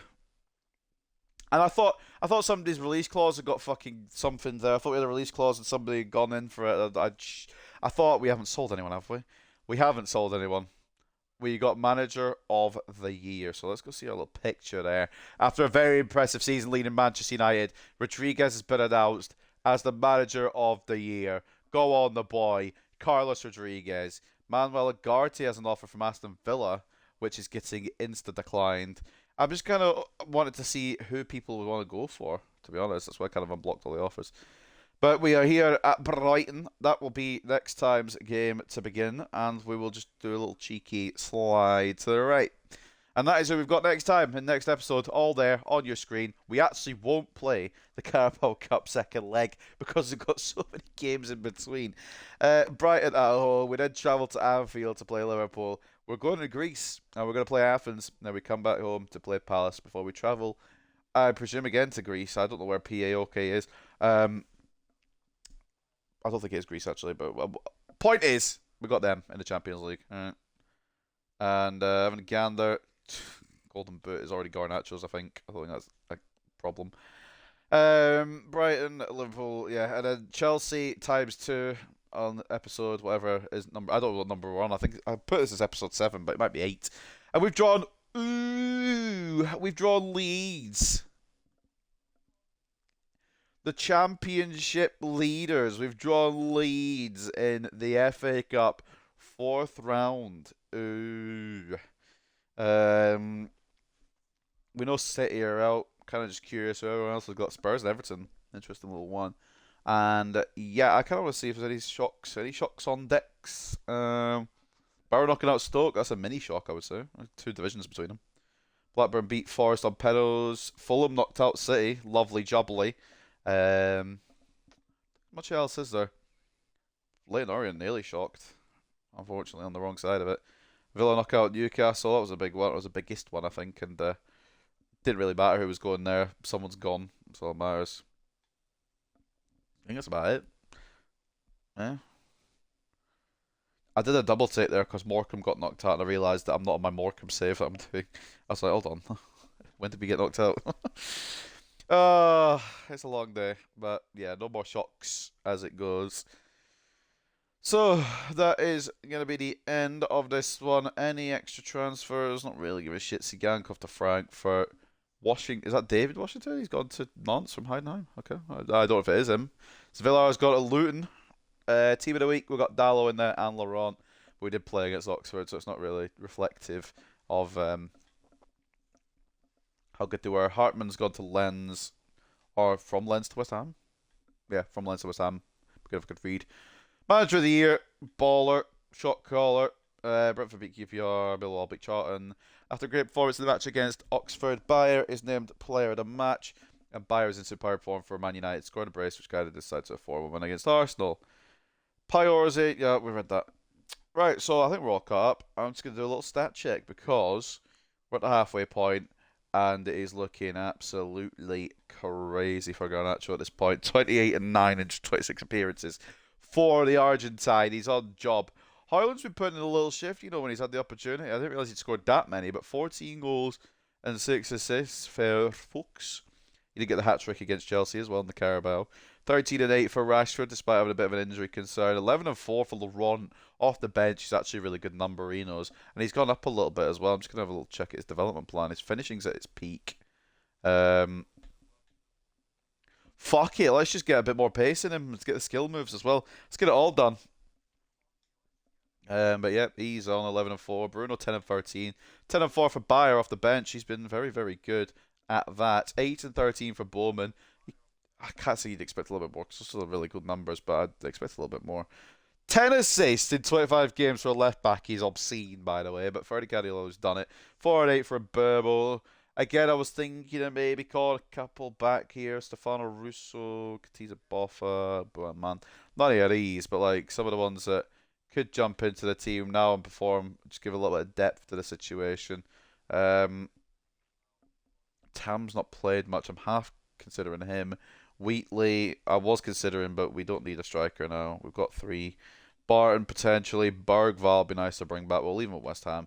I think we're probably okay. Zarko Jankovic will leave as well.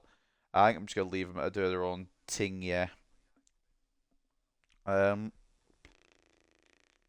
Highest rated is, I was going to say, oh man, it's actually Garnacho. Bruno's on the way down, but not in any speed. He's still got 9 weeks before he goes down to 90. Which is still crazy, to be honest, at 34 years of age. He's in decline, as you can see, but he hasn't actually declined yet. So we shall take that, absolutely. But that is going to wrap up another episode of the Manchester United career mode. Hopefully our next one won't take as long to get done. Again, I don't know when this one will be uploaded. I've recorded it. Do you know what? We'll say the date I recorded on 26th of April. This could go up on like the fucking 15th of May or something. I'll just completely forget to upload it again. Who knows? It probably won't get uploaded on the same night it's recorded. It might get done tomorrow if I remember. But I do know is that we are still top undefeated as we head into 2029. 17 wins, 3 draws, coming against Everton. I'm trying to remember the teams that go on the calendar. Everton, Arsenal, and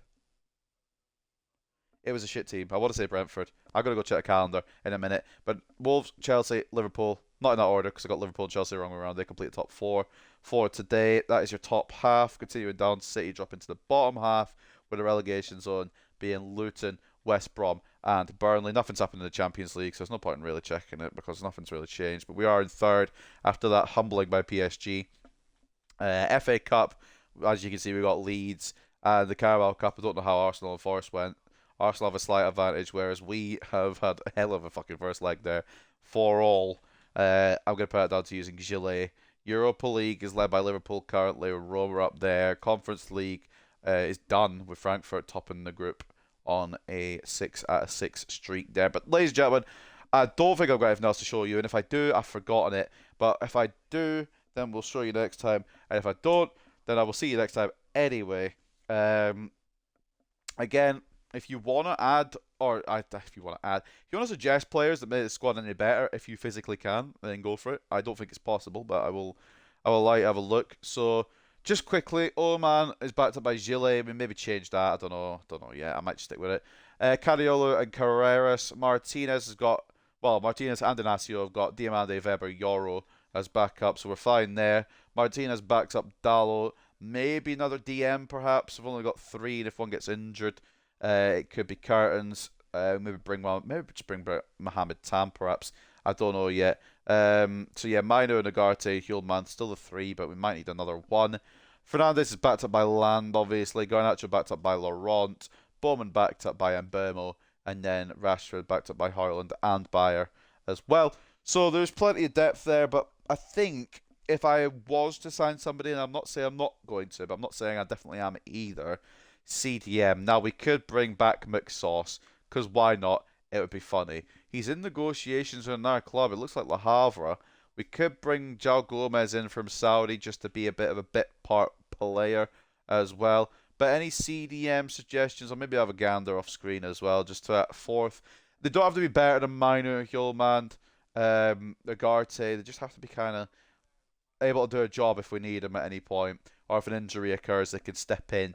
So maybe have that be our only signing. I am going to think genuinely about Tigo Lang going out on loan and bringing Reggie Glover in just because I want to bring Reggie Glover in. But I probably won't end up triggering that chance and triggering that idea because I just don't think we need to, but it would be funny just to have Reggie Glover in. And also, I didn't actually check what club he was at. We'll do that. I will promise I will end the stream. This is the literal last thing. Just curious what club he's at because I think it's a club in Sweden. Biff. Is it Brondby? It is Brondby. Denmark. Sorry. But genuinely could probably just, chuck a bid in if we wanted. He's way too good for them. And I'm wondering if we just do it anyway. Just for a bit of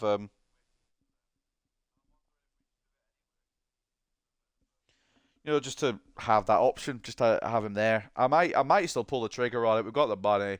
He's a baller, shot caller, better than what he is in Denmark anyway. And it could be just nice to have that extra option, but I don't know yet. What I do know is that if we are going to sign anyone, first and foremost, it's a CDM. I will look myself as well. Like, for example, I'll just have a gander in here.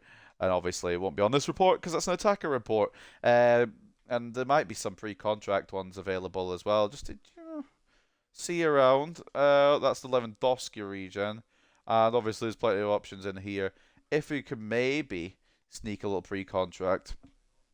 Is Fede Valverde available on the pre-contract? No, he's not. Mark Bernal, not good enough yet. Camavinga, perhaps, obviously not going to be. But I'm not going to get someone that kind of level. Maybe not even a Zubimendi. Maybe not even a Morton. Like I would 81 to 84 kind of overall, like a Czech Curry, just to kind of step in if we need it. Maybe a Matt Vifer if he wasn't at Spurs, or Matt O'Reilly if he was slightly worse. Point is, hold on a minute. Well, I'm just going to shortlist them. But yeah, if we are going to sign anyone, it's going to be a CDM. And it might have been Marin if he wasn't at fucking Chelsea. But what I do though is I'm going to end the episode there. I'm just rambling at this point, having a little gander through. Might as well look to the bottom of the list, to be honest, see if anyone catches my eye. It's not really a big list. Alex Garcia could be a bit of experience to bring in. Billy Gilmore, that would be a cool one. Cesar Cassidy as well. Eze is too much of an attacking midfielder. But just a CDM, do you know what, actually? Maybe bring James Garner back to United, just have him be a little part of the team. That might be a fucking move we make. I like bringing players back, you know that. And maybe we could do that. And there's always one player that always stays on the mind. Will it be the return? He might retire. He's not retired. Can we click the right player first? Do we say one more send off to this man? Because there was a guy who watched for a while. Fred was his favourite player. Do we? Probably not, but it's kind of a gander what he is. He's not. It's a relentless plus. Hold on a minute. Put him on the list, just in case. But ladies and gentlemen, for real, on God, that is our last part of this episode today. Don't know when the next one will be, but I hope you guys have enjoyed this one. I will catch you on the flip side, whenever that may be. Take care, enjoy your weekends, and I don't know when it's going to be uploaded, so I might say enjoy your weekends. It could be uploaded on a Tuesday for all I fucking know, but it's Saturday when I'm recording it, so enjoy your weekends, take care, and peace.